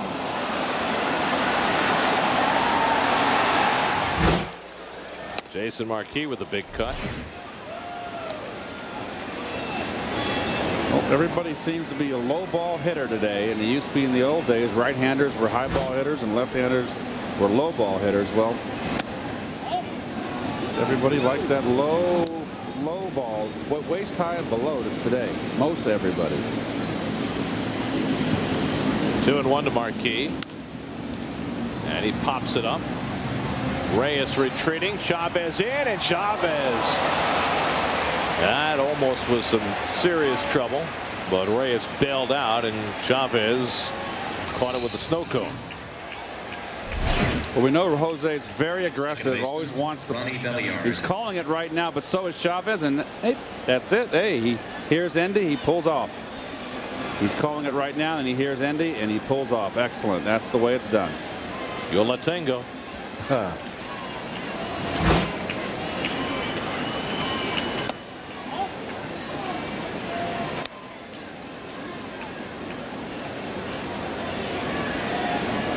Ronnie Belliard hitting leadoff for just the second time since coming to the Cardinals from Cleveland at the trading deadline. See a little bit of a difference in delivery on Williams' changeup. I wonder if it's a Western Union. Just a little bit of a shove on the changeup, as opposed. Just all it takes is a little bit of a difference in the delivery. And it's Western Union to hitters. And Belliard walks on 4 pitches. That's the first walk given up by Williams. Yes, well, he's got a kind of a short arm motion anyways, kind of wraps the ball. And you're right, Keith, that's something as a pitcher you work on constantly to try to make every pitch come out of the same arm slot. Unless you're a pitcher who, you know, Louis Tiant or someone who uses different release points. But for the standard pitcher, you want everything to come out of the same place, the same way. Fastball's got to be the same motion as a changeup. And that's your pitching coaches help you with that, because you can't see yourself. No. When a pitching coach is out there, you can watch and keep an eye on you and say, okay, we got to correct this. Or I will say, just look at Rick Peterson. My rookie year, I was doing something with the changeup wrong, and Rusty Staub told me. Of course. Taguchi toward left center, and Chavez racing, and he runs it down. And hustling back to first is Belliard. Another sparkler for Chavez, who had to hustle over in the gap to take an extra base hit away from Taguchi. Well, defense, defense, defense. And Endy has done it all year, and that's a very important part of the game. And this is a gap rep in the game. This is a double. Have we seen Endy Chavez, as you look at Belliard going down to second and having to hustle back, have we seen Endy Chavez make a diving catch this year? He doesn't have to. He gets such a great jump and picks the right lane to go. He can play. Here's Pujols with 2 out, tying run at first. Here's a guy that's bounced around from team to team. He's never hit, and just came here and is just playing his tail off. He's always had the good defensive reputation, but the offense was missing. And a lot of it because of stubbornness. There was some stubbornness on Endy's part, because I know the Expos/Nationals wanted him to hit the ball on the ground, hit the ball the other way, steal some bases, do all those things, and they felt like he didn't. That's why he was dealt to Philadelphia for Marlon Byrd. Pujols rips the curve foul. Just seems to me Cardinal lineup has kind of made some adjustments on Williams, or like they're sitting on his curveball.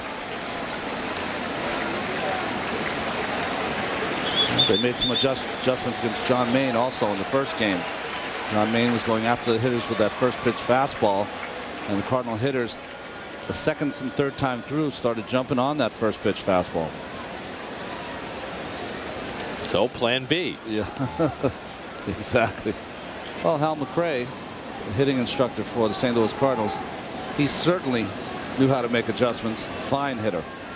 I think one of the most underrated hitters. He played in most of his career in Kansas City, where he didn't get a lot of publicity. He was a fine player. The first great DH, Hal McRae.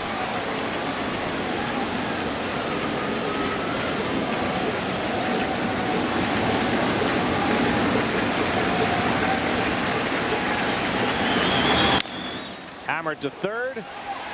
Foul ball. Very, very close. Wright thought it was fair. Pujols stopped coming out of the box. Willie Randolph is going to come out and argue it. Oh, look at Joe West put his hand on his hips. Joe. That's so Joe West. Well, Willie's talking to the home plate umpire, Ed Rapuana, but the ball was past the bag, which means it's the third base umpire's call. Well, here it is. Right, I thought it was foul. Look at David's foot on the line. And Joe Tough West angle right for on us. it. Yeah, Joe West is on it. It's all about where the ball is, and it's hard to tell from that angle. Joe West is a good umpire. Yep. Pujols watches the fastball 2-2.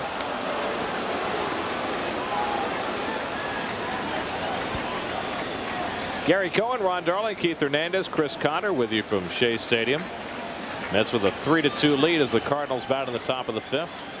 Albert Pujols at the plate with a 2-2 count, and he bounces one foul.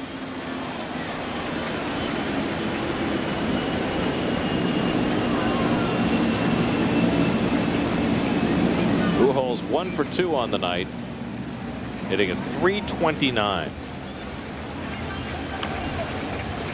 6 straight years of 100 or more RBIs to start his career. 6 straight years of 30 or more home runs. He lifts it to deep left, but Chavez has room.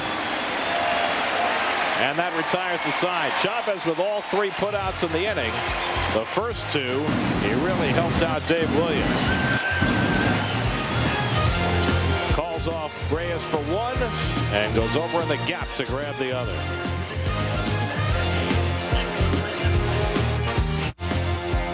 Gary Apple with his Chevrolet Baseball Night in New York update. White Sox and the Tigers in the 5th. Jermaine Dog getting it going. He had already hit 1 home run, and there's number 2 in the game, his 37th of the season. 10-0 White Sox win. Back to the park. Gary, Ron, and Keith. The White Sox shave a game off the Tigers' lead. It's now at 5.5. The Twins are playing right now and leading Baltimore 7-0 in the 7th. So it looks like Minnesota will stay a half game behind the White Sox for the wild card. So Andy's probably saying he probably was there to that. Jerry Manuel, nice play. He's pointing to his eyes. I wonder if he said he had a little trouble with the lights. Maybe that ball traveled into the lights, because you can lose the ball in the lights. But he made the play. What a nice player he's been, and what a great addition. Paul Lo Duca leads off and takes ball 1. And we were talking between innings. You never see Andy Chavez on web gems. No, he doesn't have to. He gets good jumps, and I mean, other players would not get a good jump and have to dive for that ball. That's how they get on the web gem. Well, Duca has his first triple of the year tonight. He had a fly ball along the right field line that Preston Wilson couldn't quite grab. And so Lo Duca legged it all the way to third base. That's a play that Wilson should have made. A little tapper might be tough for Roland. Bare hands, guns off the bag, and Pujols' tag is too late. That's an infield hit for Lo Duca. So Paul Lo Duca tonight is a triple and an infield single. Big parts of his game. Well, Roland, one of the best third basemen defensively, and he was playing way back. And look at this, he fields it smoothly. The throws on the bag. Lo Duca's out. I guess he missed him, huh? Yeah, he did. He got him late.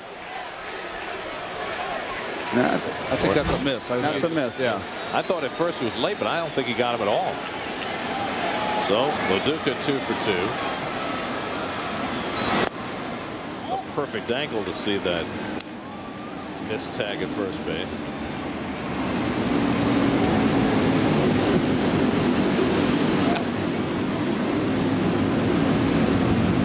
Beltran 0 for 1.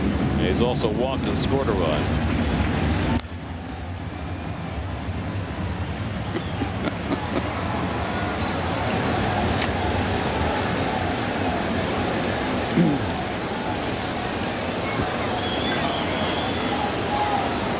Delgado waits to follow. Toward the hole. Run down by Belliard. Nice play to get the force. Well, Belliard's made a couple of terrific plays in this series. Well, you're right about that. He robbed Reyes last night, and now this in the hole here, ranging a nice play. But here's the tough part. Now he knows he has no chance for a double play, so make sure of the throw. He didn't overthrow it. He knew he had time. The ball's hit it hard enough. No chance to get Beltran. Make sure of the throw. Nice play. Nice play.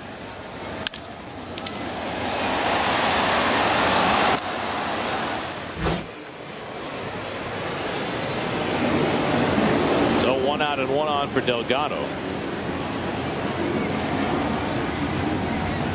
Carlos has bounced into a double play and walked. And he launches one to deep right field. That goes Wilson looking up, and it's out of here. Carlos Delgado keeps on rolling. 2-run homer, 5-2 New York.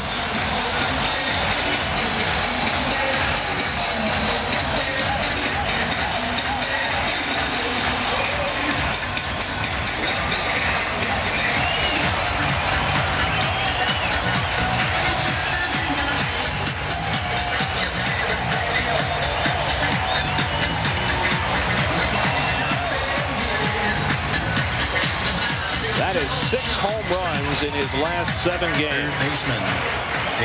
32 for the year.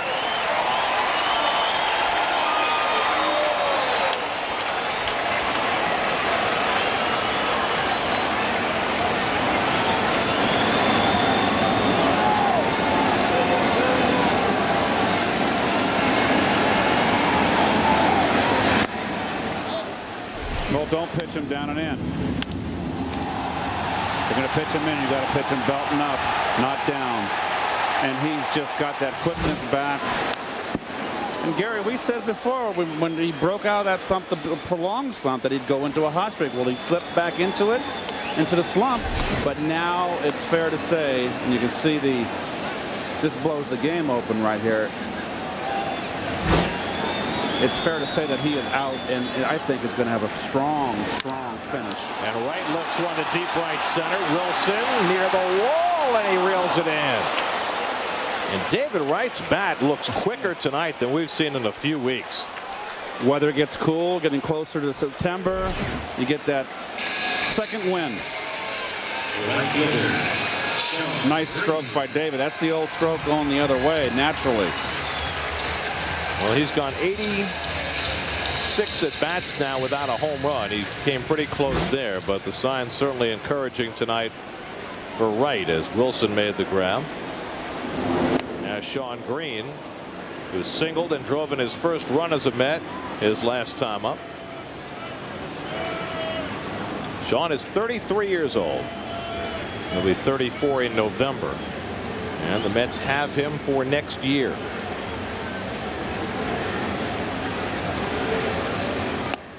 The Diamondbacks absorbed about half the money that Green is owed for the rest of this year, next year, and its buyout for the following year. So that deal made financial sense for the Mets.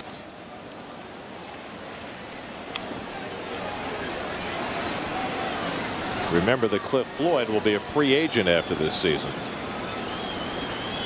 So the Mets refortifying at the corner outfield spots by acquiring Green.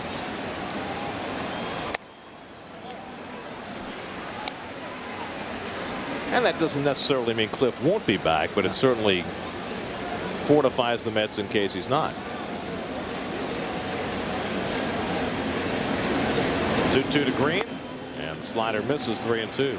Well, might not be as much as they don't want Cliff back, but with Cliff and Green at the corner positions, a very left-handed leaning lineup for the Mets. Because Delgado, you know, is going to be here.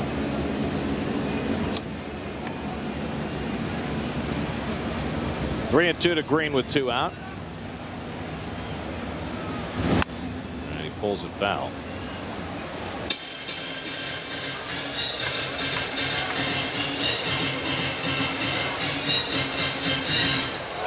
Checking out the Hyundai in-game box score. Delgado with the 2-run homer to extend the Mets lead. Wright and Green with RBIs. And Green draws a walk.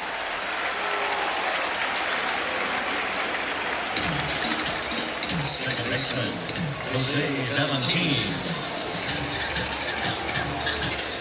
It's the 4th walk in the game for Marquis, and that is, it's been a slog for him. My goodness. 88 pitches now for Marquis, working in the 5th inning. And here's Valentin, who's walked and struck out in his return to the lineup tonight.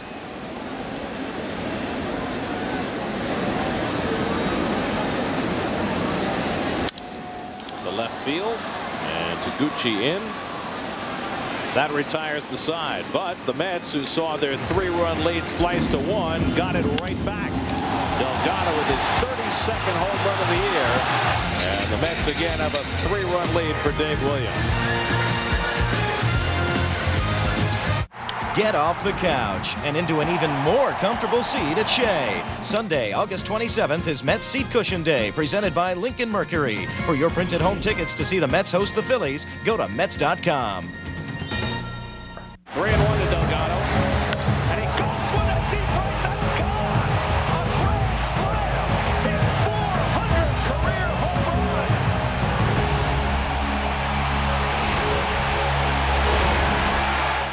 To get your Sportsnet New York on the web, make your homepage SNY.TV, the online home of all things New York sports, and it's also where you can submit your questions to Dodgers Ask the Booth. Bob from Albany asks, Ron, different pitchers push off the rubber from different spots. How does this affect the pitch and the pitcher?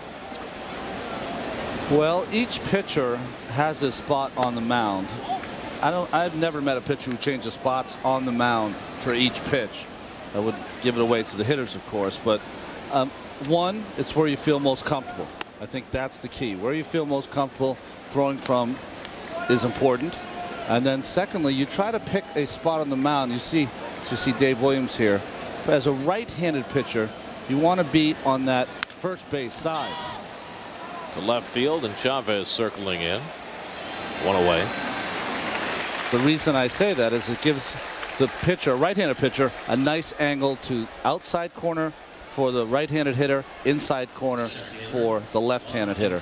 And that was always, for me, the most important pitch for me to establish during the game. So I had to establish on that part of the plate, and then I could go away. Sometimes you hear about pitchers being moved on the rubber by pitching coaches. Is that more a psychological thing, or is that more a physical thing to move a guy and have him pitch from a different spot? It's partly both. Sometimes just to change things up, the guy's struggling, but most of the time you'll see the left-handers on the third base side, the right-handers on the first base side. Occasionally you'll get a left-handed pitcher who'll go to the first base side just because he's a change-up pitcher or a breaking pitcher. He wants to keep that ball in the outside part. Popped up, and Reyes and Wright retreat, but Reyes is there, and that's the second out. You sense a bit of frustration in the Cardinal lineup here. You notice Roland threw his bat after his fly ball for the first out in the inning, and look at Encarnacion. A little bit of frustration. That used to drive me nuts. Like, what? I can't get you out? So you think it's showing up the pitcher? Yeah, I mean, that'd be if I struck him out, then if I looked at him and did a Dennis Eckersley or something, you know, which is bad. And Wilson pops it up. This one should head out of play. But, you know, that's just the nature of the game. You're in the middle of competition. You know, you're going to get frustrated. That's how it goes. Joaquin Andujar for the Cardinals used to point his finger out like a gun, like he struck you, like he was shooting you out. How about Carlos Perez and that dance he used to do? That's right. What are they doing? What is Edmonds doing here? I think he's bored. I do too. He's going to play guitar? Popped up again. And this one playable for Shawn Green or Valentine. Green loses the cap, catches the ball, and a 1-2-3 inning for Dave Williams. Well, the Mets again have gotten as much as they could have hoped for from Dave Williams on a beautiful night in New York. Join the crowd. For the latest information on Mets promotional giveaways and other special events at Shea, visit Mets.com or call 718-507-TIXX. Get your tickets today. In 2001, Mets first baseman Carlos Delgado founded Extra Bases, a not-for-profit organization dedicated to helping people in need. Today, you can join the effort to help children and families in New York, too. Purchase a white Follow Your Dreams wristband with proceeds going to support the work of the Extra Bases Foundation. Help kids follow their dreams. For more information, visit www.extrabases.org. Close one at the Meadowlands, 96-94. It's an exciting one. You know, I know that you're a master of the ancient techniques, but I don't think that this is working. Right up at the plate. Seriously, you can see more highlights at 10-1, so stop with my chest and hit my back. Look, we all love sports news, but lady, I need a back massage. I'm really The Mets won. Just unplug me. Sportsnet New York, home of the Mets, Jets, and all things New York sports. Get your New York sports here. Mets Weekly on Sportsnet New York, the show and the network that give you the inside look at the New York Mets every single week of the year. Hit in the air to deep right center field, and it's out of here!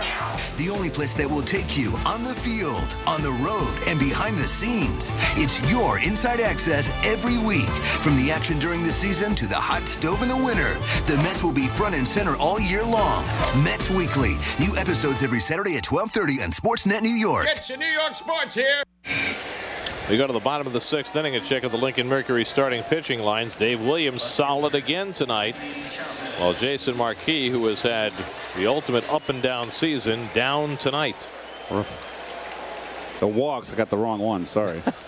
I'm going blind in my old age. The 4 walks to the 1 walks, that's to me is the thing that sticks out to me. Dave Williams is going to get a turn at bat here in the bottom of the sixth and go on, try and keep it going in the seventh. Andy Chavez leads off. Jason's been upstairs a lot. Just hasn't been able to home in on his pitches. He's just been so inconsistent.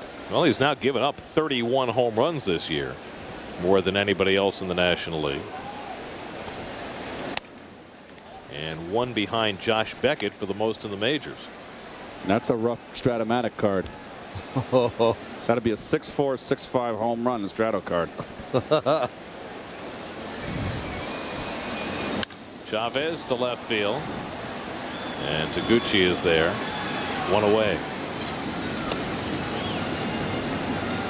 So 1 out and nobody on. It's the Mets home run inning presented by Amtrak Acela Express. If the Mets hit a home run, one grand prize winner will win a trip anywhere in the Northeast with Amtrak Acela Express. To enter or to see if you're a contestant, visit sny.tv/Amtrak today. So here's Dave Williams, who gets a nice round of applause for his efforts tonight. 0 for 2 at the plate. Well, we talked earlier about the fact that Ramon Castro, who had knee surgery yesterday, has been placed on the 60-day disabled list, and the Mets just announced that they have signed Kelly Stinnett, who was released earlier this year by the Yankees. Stinnett signs a minor league deal. He'll report to Norfolk.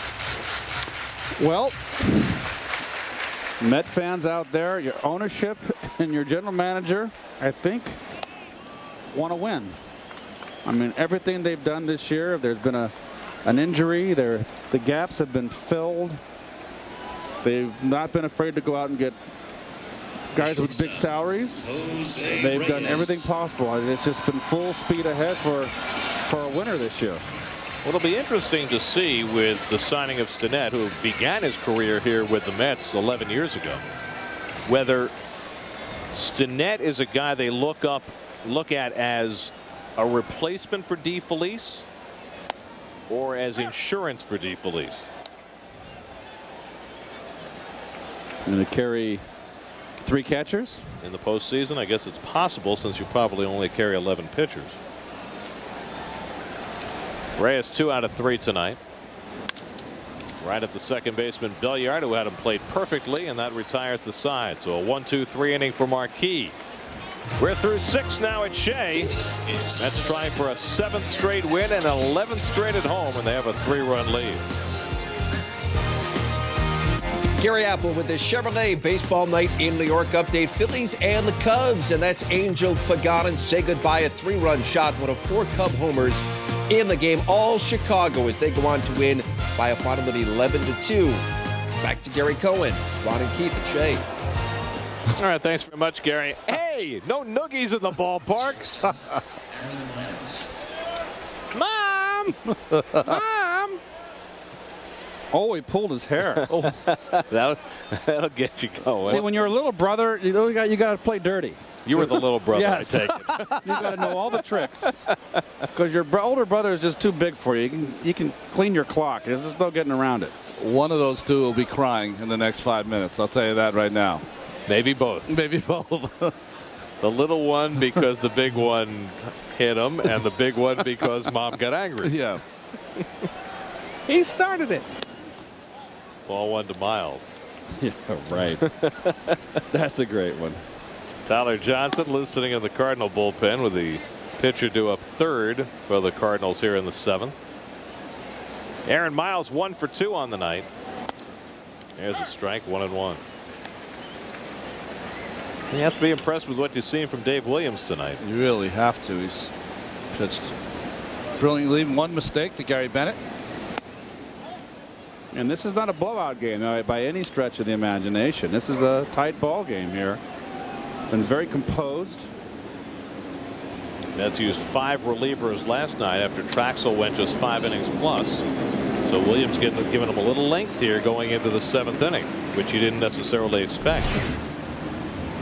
Well, good pitch inside here. Ties up Miles.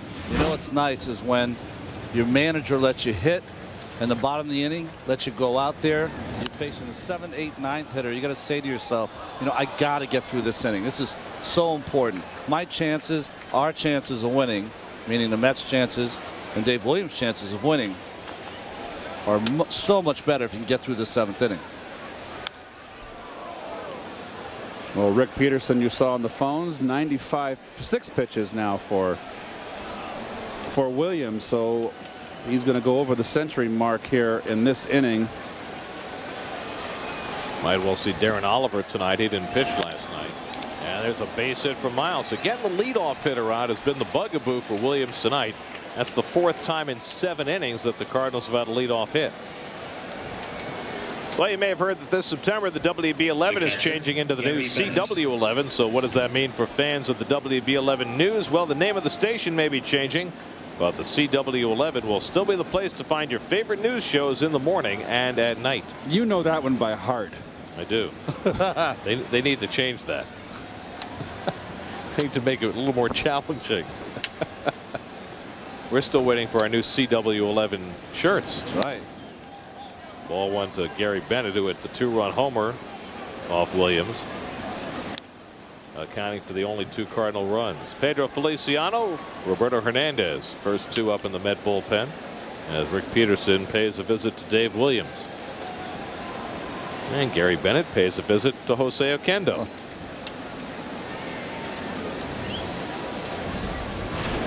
This is Bennett's last at bat. Only his 2nd home run of the year. They got the Cardinals back to within 3-2, but then Carlos Delgado hit a 2-run homer in the bottom of the inning off Marquis to reestablish a 3-run lead.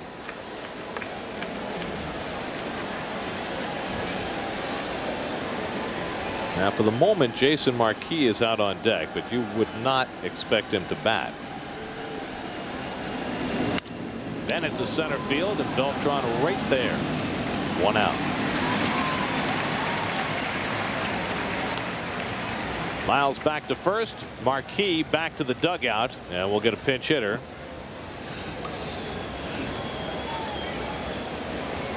Williams will face Scott Spezio. Hitting for the Cardinals. Spezio had a key at bat in the game last night with the Cardinals rallying. Remember, they were down 10-2, got to within 10-8, got the tying run to the plate in the 8th. And Aaron Howman came out of the bullpen to strike out Spezio to put the Cardinals to rest. On a 3-2 changeup, if I recall. Yes. Spezio sporting that red thing hanging down from his chin. It's rather devilish, wouldn't you say? Kind of cotton candy like to me. Maybe he dyed his hair. You think? And that's no, it was real hair. I mean, that's his real color hair. You think? Very bizarre. I don't think there's anything in nature that's quite that color. 1-1 to Spezio. Oh, it's a wonderful rendering right there. It looks like he got shot in the chin.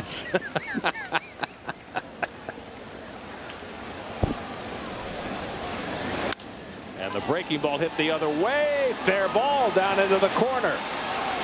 Miles races to third. He'll be held up there as Green tracked it down. And a wild throw back in. But stopped by Wright. It's a double for Spezio, and all of a sudden the Cardinals will get the tying run to the plate. Good hitting right here. I think he was sitting on that breaking ball, set up to go the other way, and that's how you hit an outside corner off-speed curve right down the line. Willie Randolph assesses and heads up the steps. So that's going to be all for Dave Williams, who certainly presented his case well again tonight, working 6 1/3 innings. He'll leave with a 5-2 lead, and Roberto Hernandez will come out of the bullpen to try and set down the Cardinals here in the 7th. This call to the bullpen brought to you by Verizon Wireless. You too can make the switch over to the most reliable network, Verizon Wireless.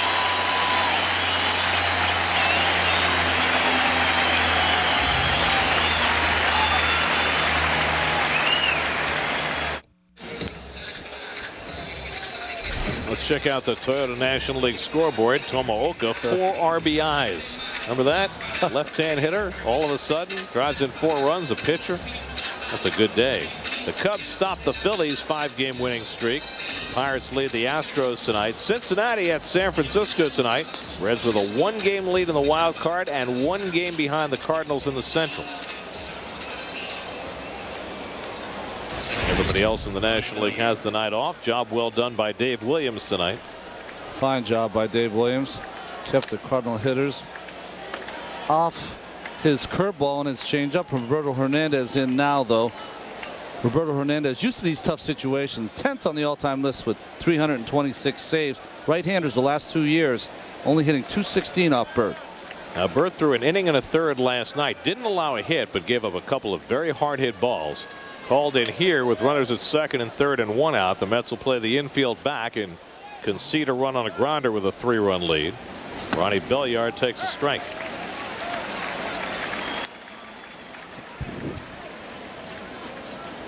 Belliard 0 for 2 and a walk.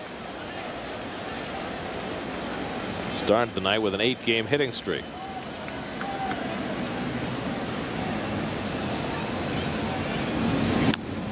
Speaking of hitting streaks, Willie Taveras, 26-game hitting streak coming into tonight for Houston. That's gone quite unnoticed, wouldn't you say? He's a guy that went for the Rookie of the Year last year, had a fine year, and then this year was really sitting on the bench, not playing.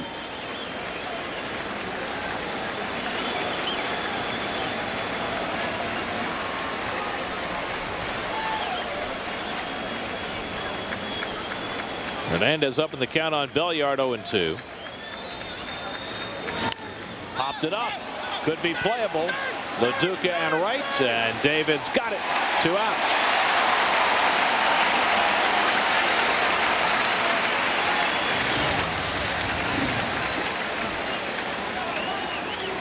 Here's how you call for a ball.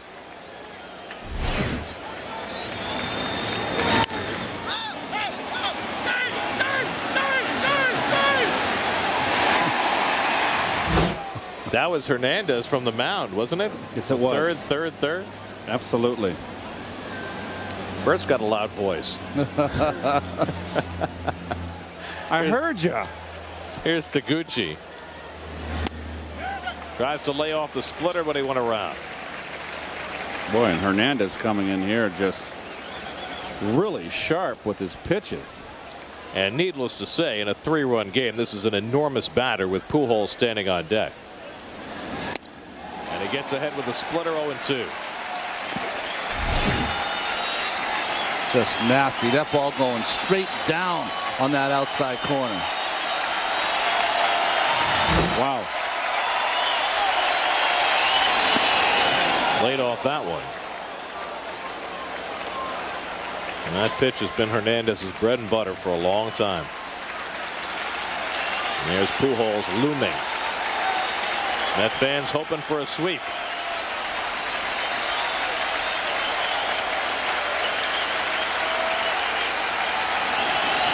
Struck him out. Roberto Hernandez comes in and dominates Belliard and Taguchi to strand 2 in scoring position. Bert at his best. I'm Kenny Choi. Coming up on Geico Sports Night, Shawn Green makes his Mets debut as the Amazons go for the sweep against the Cards. And we'll take a look at the Giants' window of opportunity to win a title. Check out Geico Sports Night every night at 6:10 and 1 a.m. From now till September 15th, Sportsnet New York and Budweiser are teaming up for Mets live on SNY viewing parties across the New York metro area. Come on down for a shot at giveaways and a chance at free Mets tickets. For complete listing updates and locations, visit SNY.TV today.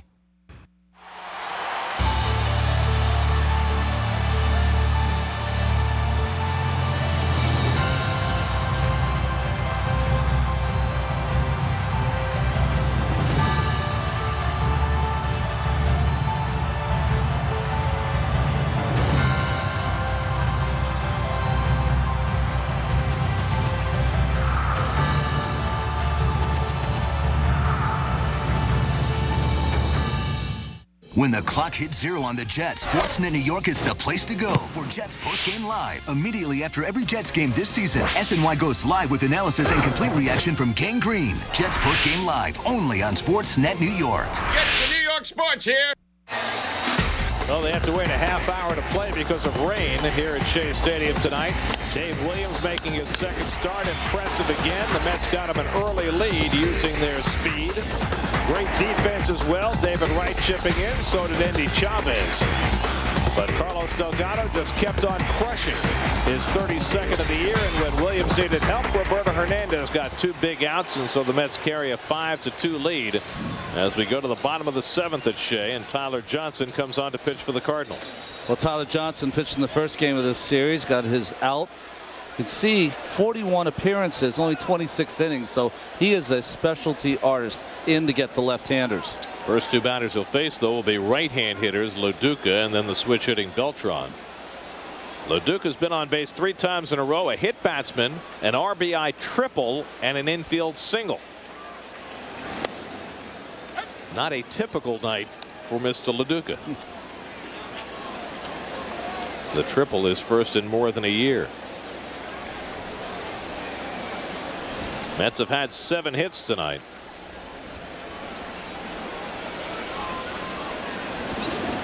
All that off Jason Marquis, who gave up 5 runs, 7 hits, 4 walks, 4 strikeouts, and a hit batsman over 6 innings. And Beltran on deck, and then Delgado. Marquis, with 13 wins, is tied for the league lead with a host of others, including Steve Traxler, who won his 13th last night. But he's also tied for 4th in the league in losses. That kind of year. And the backdoor breaking ball in there, and Lo Duca knew it. And so Johnson fans the first man to face him. That's Lo Duca's 28th strikeout of the year. Only 28 strikeouts. Stands right on top of the plate. He just gave up on that backdoor breaking ball. That happens. You get mad at yourself. Quit on it. It starts out around 6 inches outside, and you just quit, and it breaks in. Darn. In other words.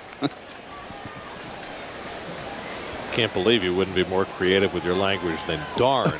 I've become much more civilized in retirement. Beltran to left field, pretty deep but playable for Spezio, who stayed in the game in left field, and that's the 2nd out. Scott Spezio pinch hit and then stayed on so that Tony La Russa could flip his batting order. So 2 out and nobody on for Delgado. Delgado keeps on losing them. 6 home runs now in his last 7 games, 32 for the year. Now just 4 behind Beltran for the club lead. And Delgado now with 88 RBIs. So it's looking more and more as though the Mets might have 3 with 100 runs batted in this year. Wright with 91, Delgado 88, Beltran 103.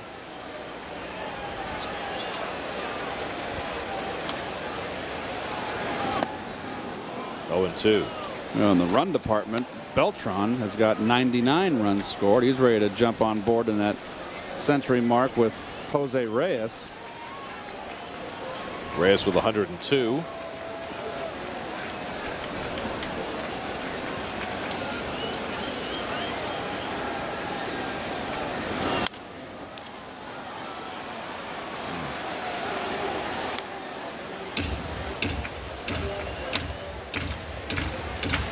David Wright, who's had probably his best night swinging the bat in the last 3 weeks, standing on deck.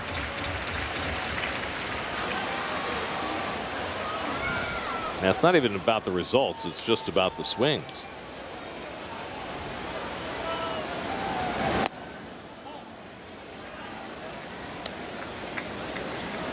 Shawn Green wanted to come to a winning club and hoping for a win in his first outing as a Met. And he has contributed to this 5-2 lead.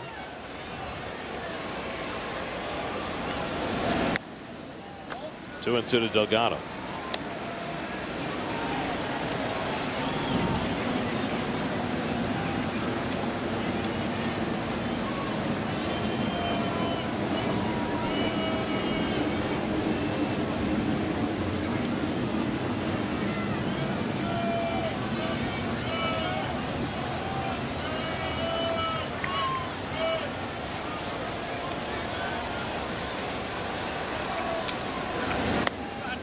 Three and 2.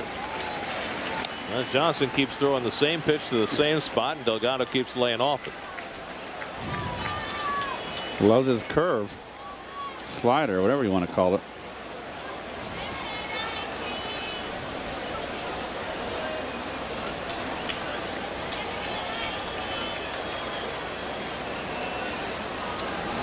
Right back to it, and he misses again, and he walks Delgado.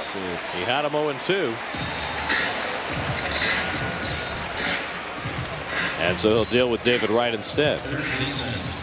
David Wright comes in, gets the 2 right-handed hitters, and then walks the left-handed hitter. Gets ahead of him.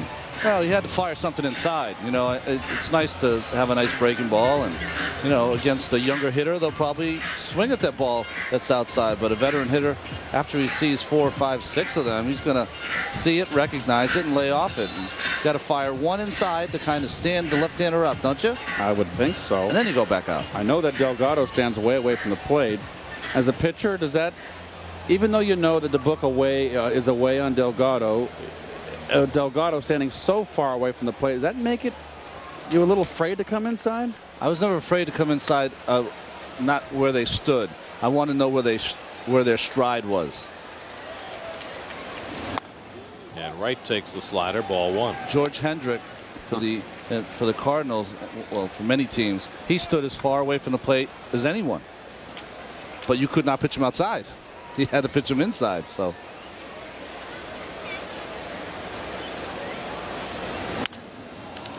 Popped up foul. Pujols for a look, but it's in the crowd, I think. No, he came back to him. That ball was headed about 10 rows deep, and I'm not sure what wind current caught it, but it came right back to Pujols, who made the grab. On to the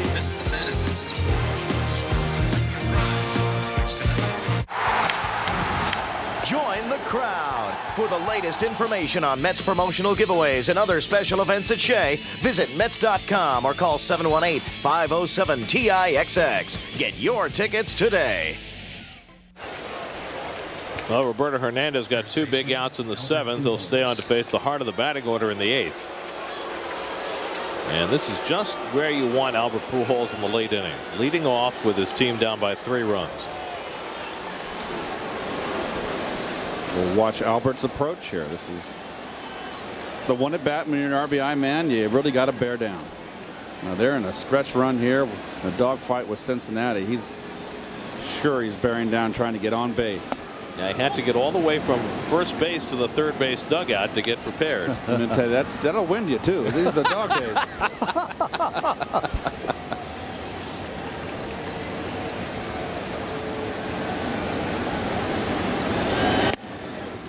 Burt throws a strike. 1-1.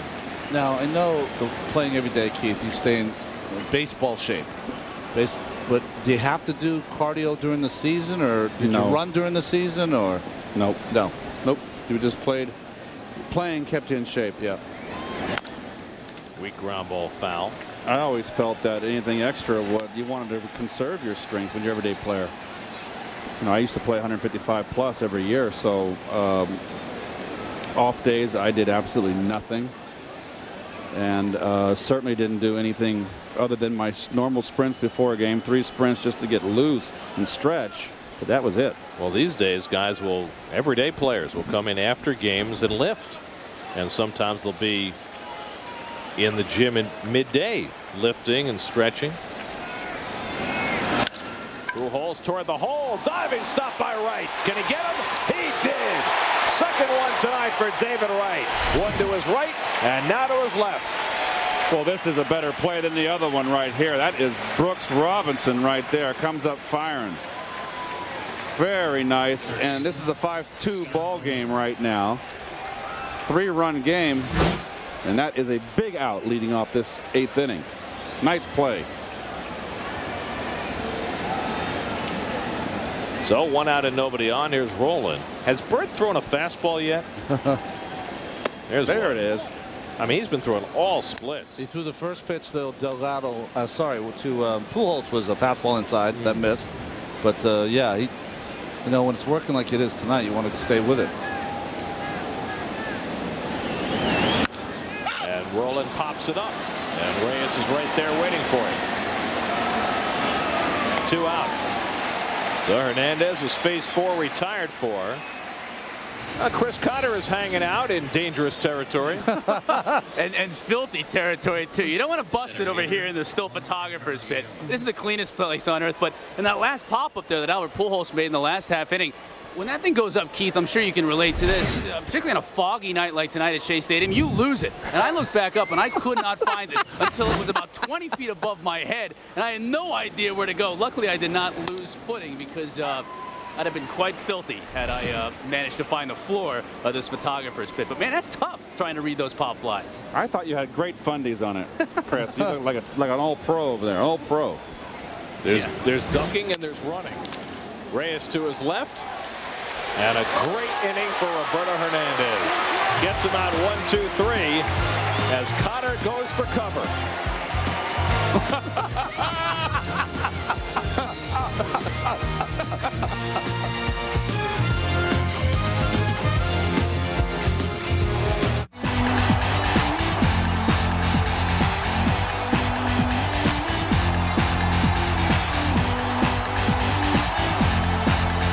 The team, the time, the celebration.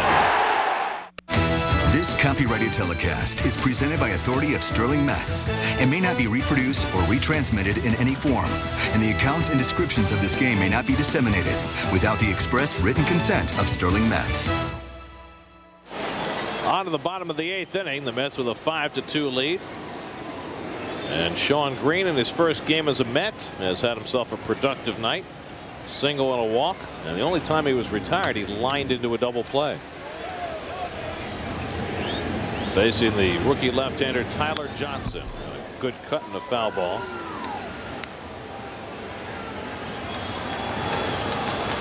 Well, Billy Wagner's been saving games just about every day during the month of August. Jorge Sosa up in the Cardinal bullpen.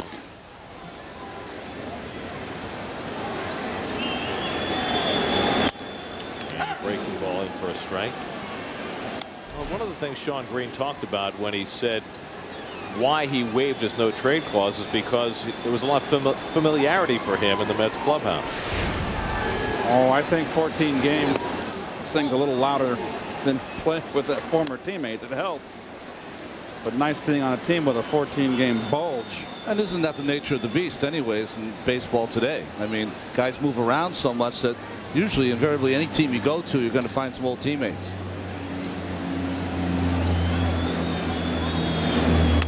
Yeah, he strikes out. In this case, though, joining a team that had not only a close friend in Carlos Delgado, but a guy who Green gives a lot of credit to for making him into the ball player that he is. Well, think in terms of the value of Delgado. What has he done for Beltran? They're great friends. So he's just not only with his production with the bat has been invaluable with his presence. Is Valentin, who's 0 for 2 and a walk in his return to the lineup. Batting right-handed for the first time. And the only memory that Shawn Green has of playing with Carlos Delgado was he was raking all those years when he played with him. Well, Delgado, for all of his accomplishments, has never been in the postseason. But he has a World Series ring. He came up with Toronto late in '93, was not on the postseason roster. He and Shawn Green both, as a matter of fact, made their debuts with Toronto late in the '93 season. Both had World Series rings. Neither one were on the postseason roster. They gave Shawn Green a World Series ring for 6 at-bats? The Blue Jays do it for every player who wears a Blue Jays uniform. They did it in '92 and '93. And I think most teams have begun to do that now. 3 games, 6 at-bats. You're downplaying the importance of that. Significant contribution. Well, Green did play in the postseason with the Dodgers 2 years ago as they got eliminated in the first round by the Cardinals. But that's it. That's his only postseason experience. So the Mets have got some veteran players who, even though they've had very good careers, are really primed for this opportunity.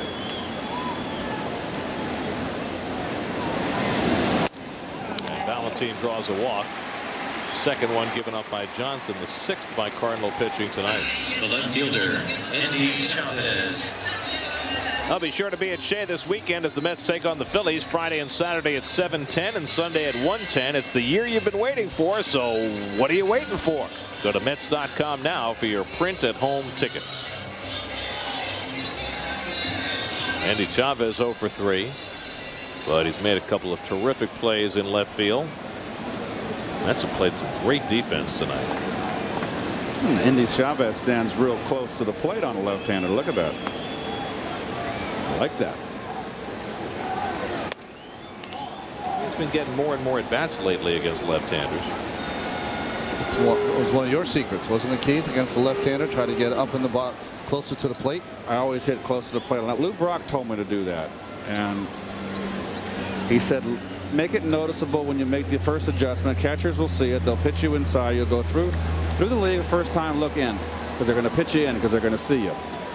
And I stood closer than that. And that's on top of the plate, Ron, right? Yeah.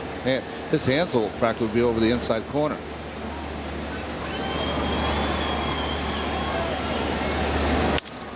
The left field base hit.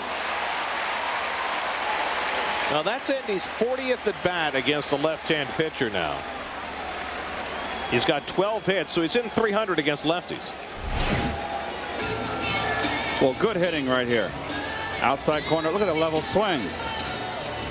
And one thing I've noticed on Tyler Johnson, he does not want to throw inside, and that's cruising for a bruising.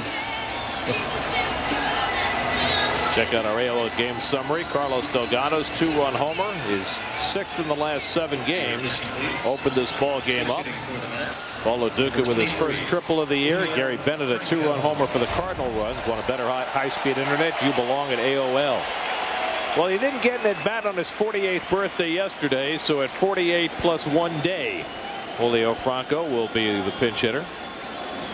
He did get a birthday cake yesterday. Saw that. I'm a bit surprised that Tony La Russa has left a left-hander in here. He has always been a guy that will play the matchups, won't he? Yes. Make a million pitching changes. Well, he's got Jorge Sosa in the bullpen, but I'm not sure that he has full confidence in Sosa, who he has not had for very long.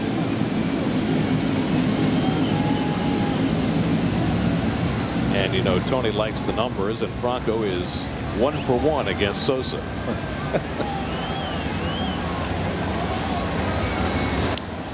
Oh, that one almost got away. Nice play. Gary Bennett. Jeez. Good vertical leap. You don't see too many catchers who can get up in the air. That's overthrowing. Yeah, that'll draw a visit from Dave Duncan. Well, Guillermo Mota gets up alongside Wagner. If the Mets get a run here, that would take away the save situation. So rather than waste Wagner in a non-save spot, Mota might get the call.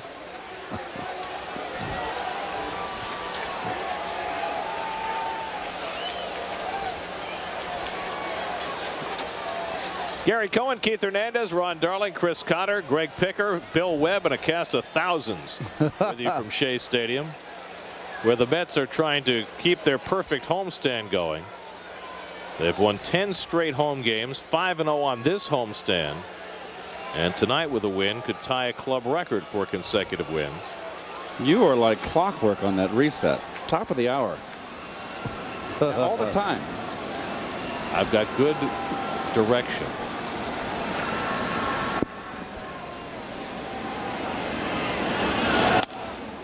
Two and one to Franco.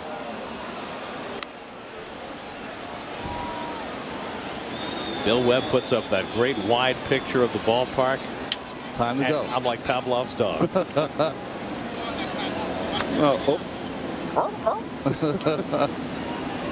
was more like a seal than a dog, wasn't it? Oh. Reyes on deck. Is it September yet? Almost.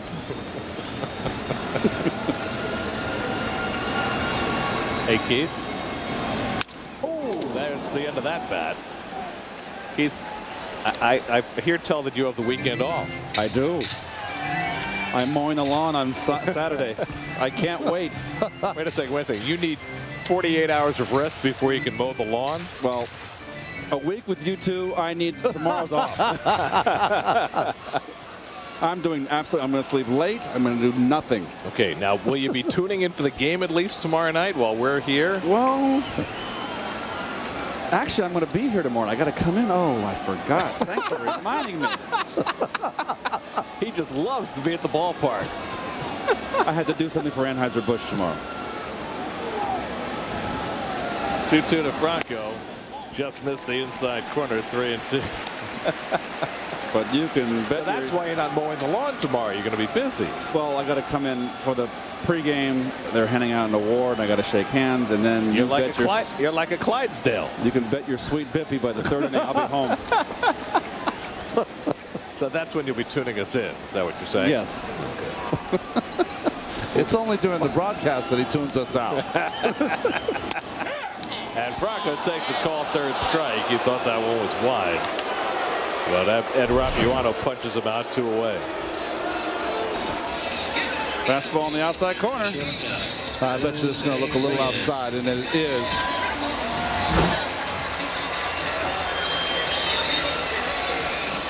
So 2 out and 2 on, and here's Reyes.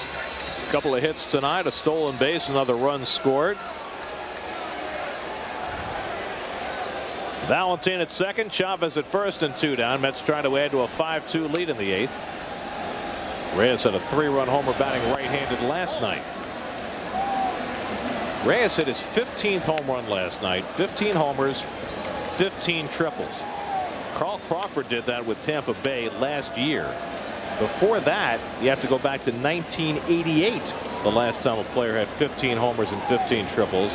Andy Van Slyke. Hit hard, base hit. Valentin being waved around third. Here comes Spezio's throw. Cut off. Throw to third is not in time. It gets away. 6-2 New York. Third hit of the night for Reyes, his 66th RBI. Well, Reyes is such a good hitter right-handed. It gets the belt-high fastball, stays level, excellent swing. Chavez does the great base running here. This is a big run to drive in. It's going to be could be a close play at the plate. And watch Chavez never hesitated, ran to third base to draw the cutoff. Even if he's thrown out, it's a key run Valentin scoring.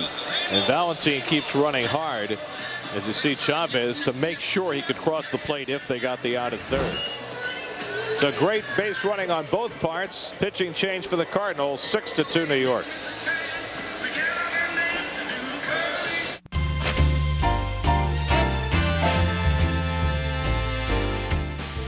Come one, come all to see show-stopping contests, mind-blowing feats, and spectacular baseball.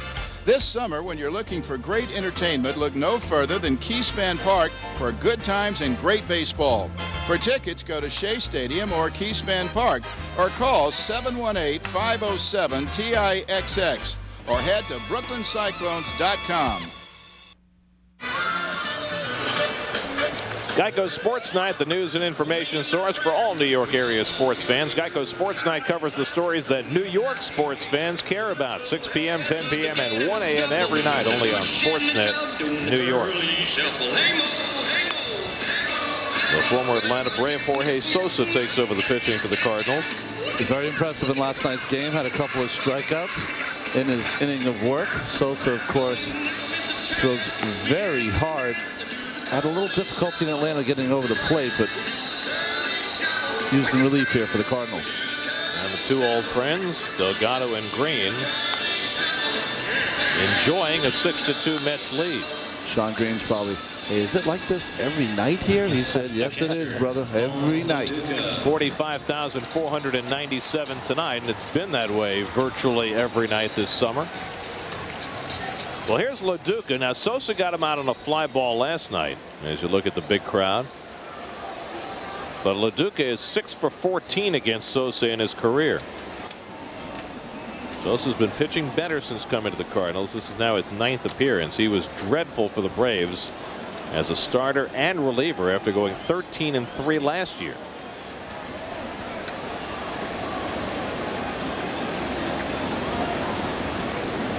There goes Reyes, and Lo Duca punches it to left. Spezio runs it down. Almost lost it, but he hung on with the slide. Fishing in the ballpark. We go to the 9th, 6-2 New York. I've been poisoned with some kind of Chinese synthetic. If you stir, you die. The bigger the rush, just the longer he lives. Jason Statham, Amy Smart. We all gotta die sometime. Crank, rated R. In theaters everywhere September 1st. Whenever there's a Mets game on Sportsnet New York, it's baseball night in New York, presented by ChevyOffers.com. Gary Apple with the Chevrolet Baseball Night in New York update. Astros and the Pirates, bottom 6. Jose Castillo singles into right field. Here comes the former Met, Xavier Nady on his horse. He is in there safely. Pirates win 5-3. Back to Shea. Now the Mets will see the Astros on their next road trip. 3 in Colorado, 3 in Houston. The Astros really struggling, and for all the talk about how they'd be the hard out in the playoffs with all their pitching, they just don't win. And when you look at it now, that's quite an investment they made for Roger Clemens. 2 hits for Willie Taveras tonight, by the way. He now has a 27-game hitting streak. And Guillermo Mota will try and finish off this night for the Mets. Of course, the Mets acquired him from Cleveland Indians for a player to be named later. There's only 3 pitchers in baseball since 2002 that have thrown more innings than Guillermo Mota. You saw Jason Isringhausen in the bullpen for the Cardinals. Well, Wagner was up, and had there been a save opportunity, he would have been in, but Willie Randolph wisely saving Wagner, who has been pitching a lot lately. And pitching better. I think he likes the work. Yes. The right fielder, Preston Wilson. 6, 7, and 8 in the order coming up for the Cardinals. Mota looked good in his first outing earlier in this series, and Roberto Hernandez tonight probably looked the best we've seen since the Mets got him. What a great job he did. Just came in with 2 on, got those 2 outs, got Belliard to pop up, and got a strikeout. I mean, the Mets have the best bullpen in the league, and it just keeps on getting better. Preston Wilson takes a fastball strike from Mota. And boy, this works out perfect. Hernandez with that great inning in 2/3, and then you bring in Mota. You can keep Heilman, give him an extra day, Bradford and Feliciano a day. 1-1 to Wilson.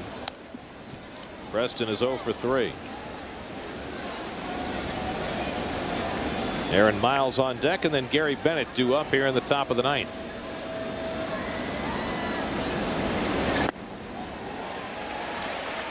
The last time the Mets swept a series from the St. Louis Cardinals, you got to go back to the 2000 season, when the Mets would later beat the Cardinals in the National League Championship Series. But in July of that year, the Mets swept a 3-game series from the Cardinals here at Shea.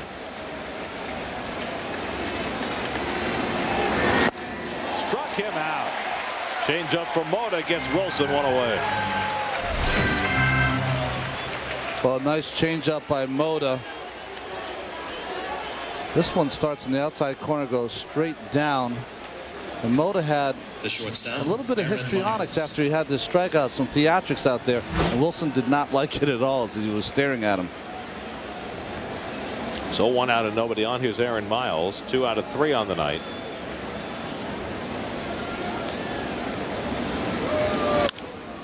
And he pops it up.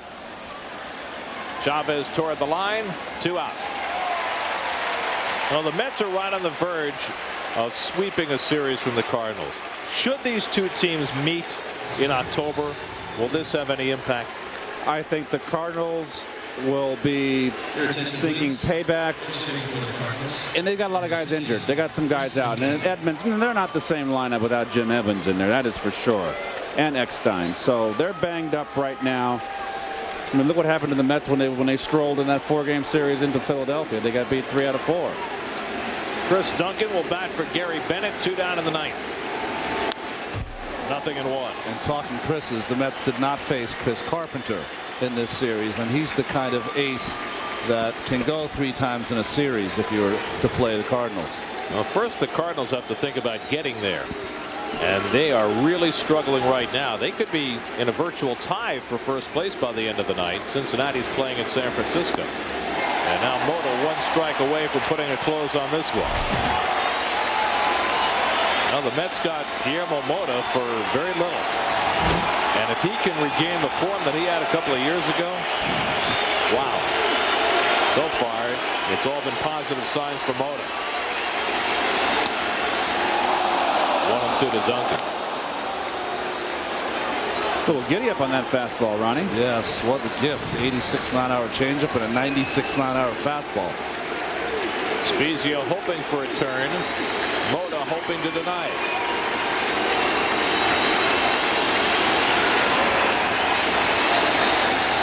He struck him out, and the ball game is over. A 1-2-3 inning for Guillermo Mota to finish it. The Mets complete a sweep of the Cardinals, and they tie a club record by winning their 11th straight home game. It's their 7th straight win overall, and the Mets for the first time this season are 30 games over 500. Well, that Philadelphia series seems so far away. The Mets came home, got some home cooking, made some moves. The bullpen continues to shine. The offense now has kicked it into gear. Things are looking rosy. And let's not forget, with El Duque going down today, not going to make his start tomorrow. They're going to evaluate him on Monday. Starting pitching becomes such at a premium, and Dave Williams with a great start tonight. Only 2 earned runs and 6 1/3 innings pitched. So Williams gets his first win as a New York Met, and on the 24th of August, the Mets' magic number is 22 for clinching the National League East. They continue their dominance of the National League. 11 straight home wins now. Mets win 6-2. We'll come back to Shea in just a moment.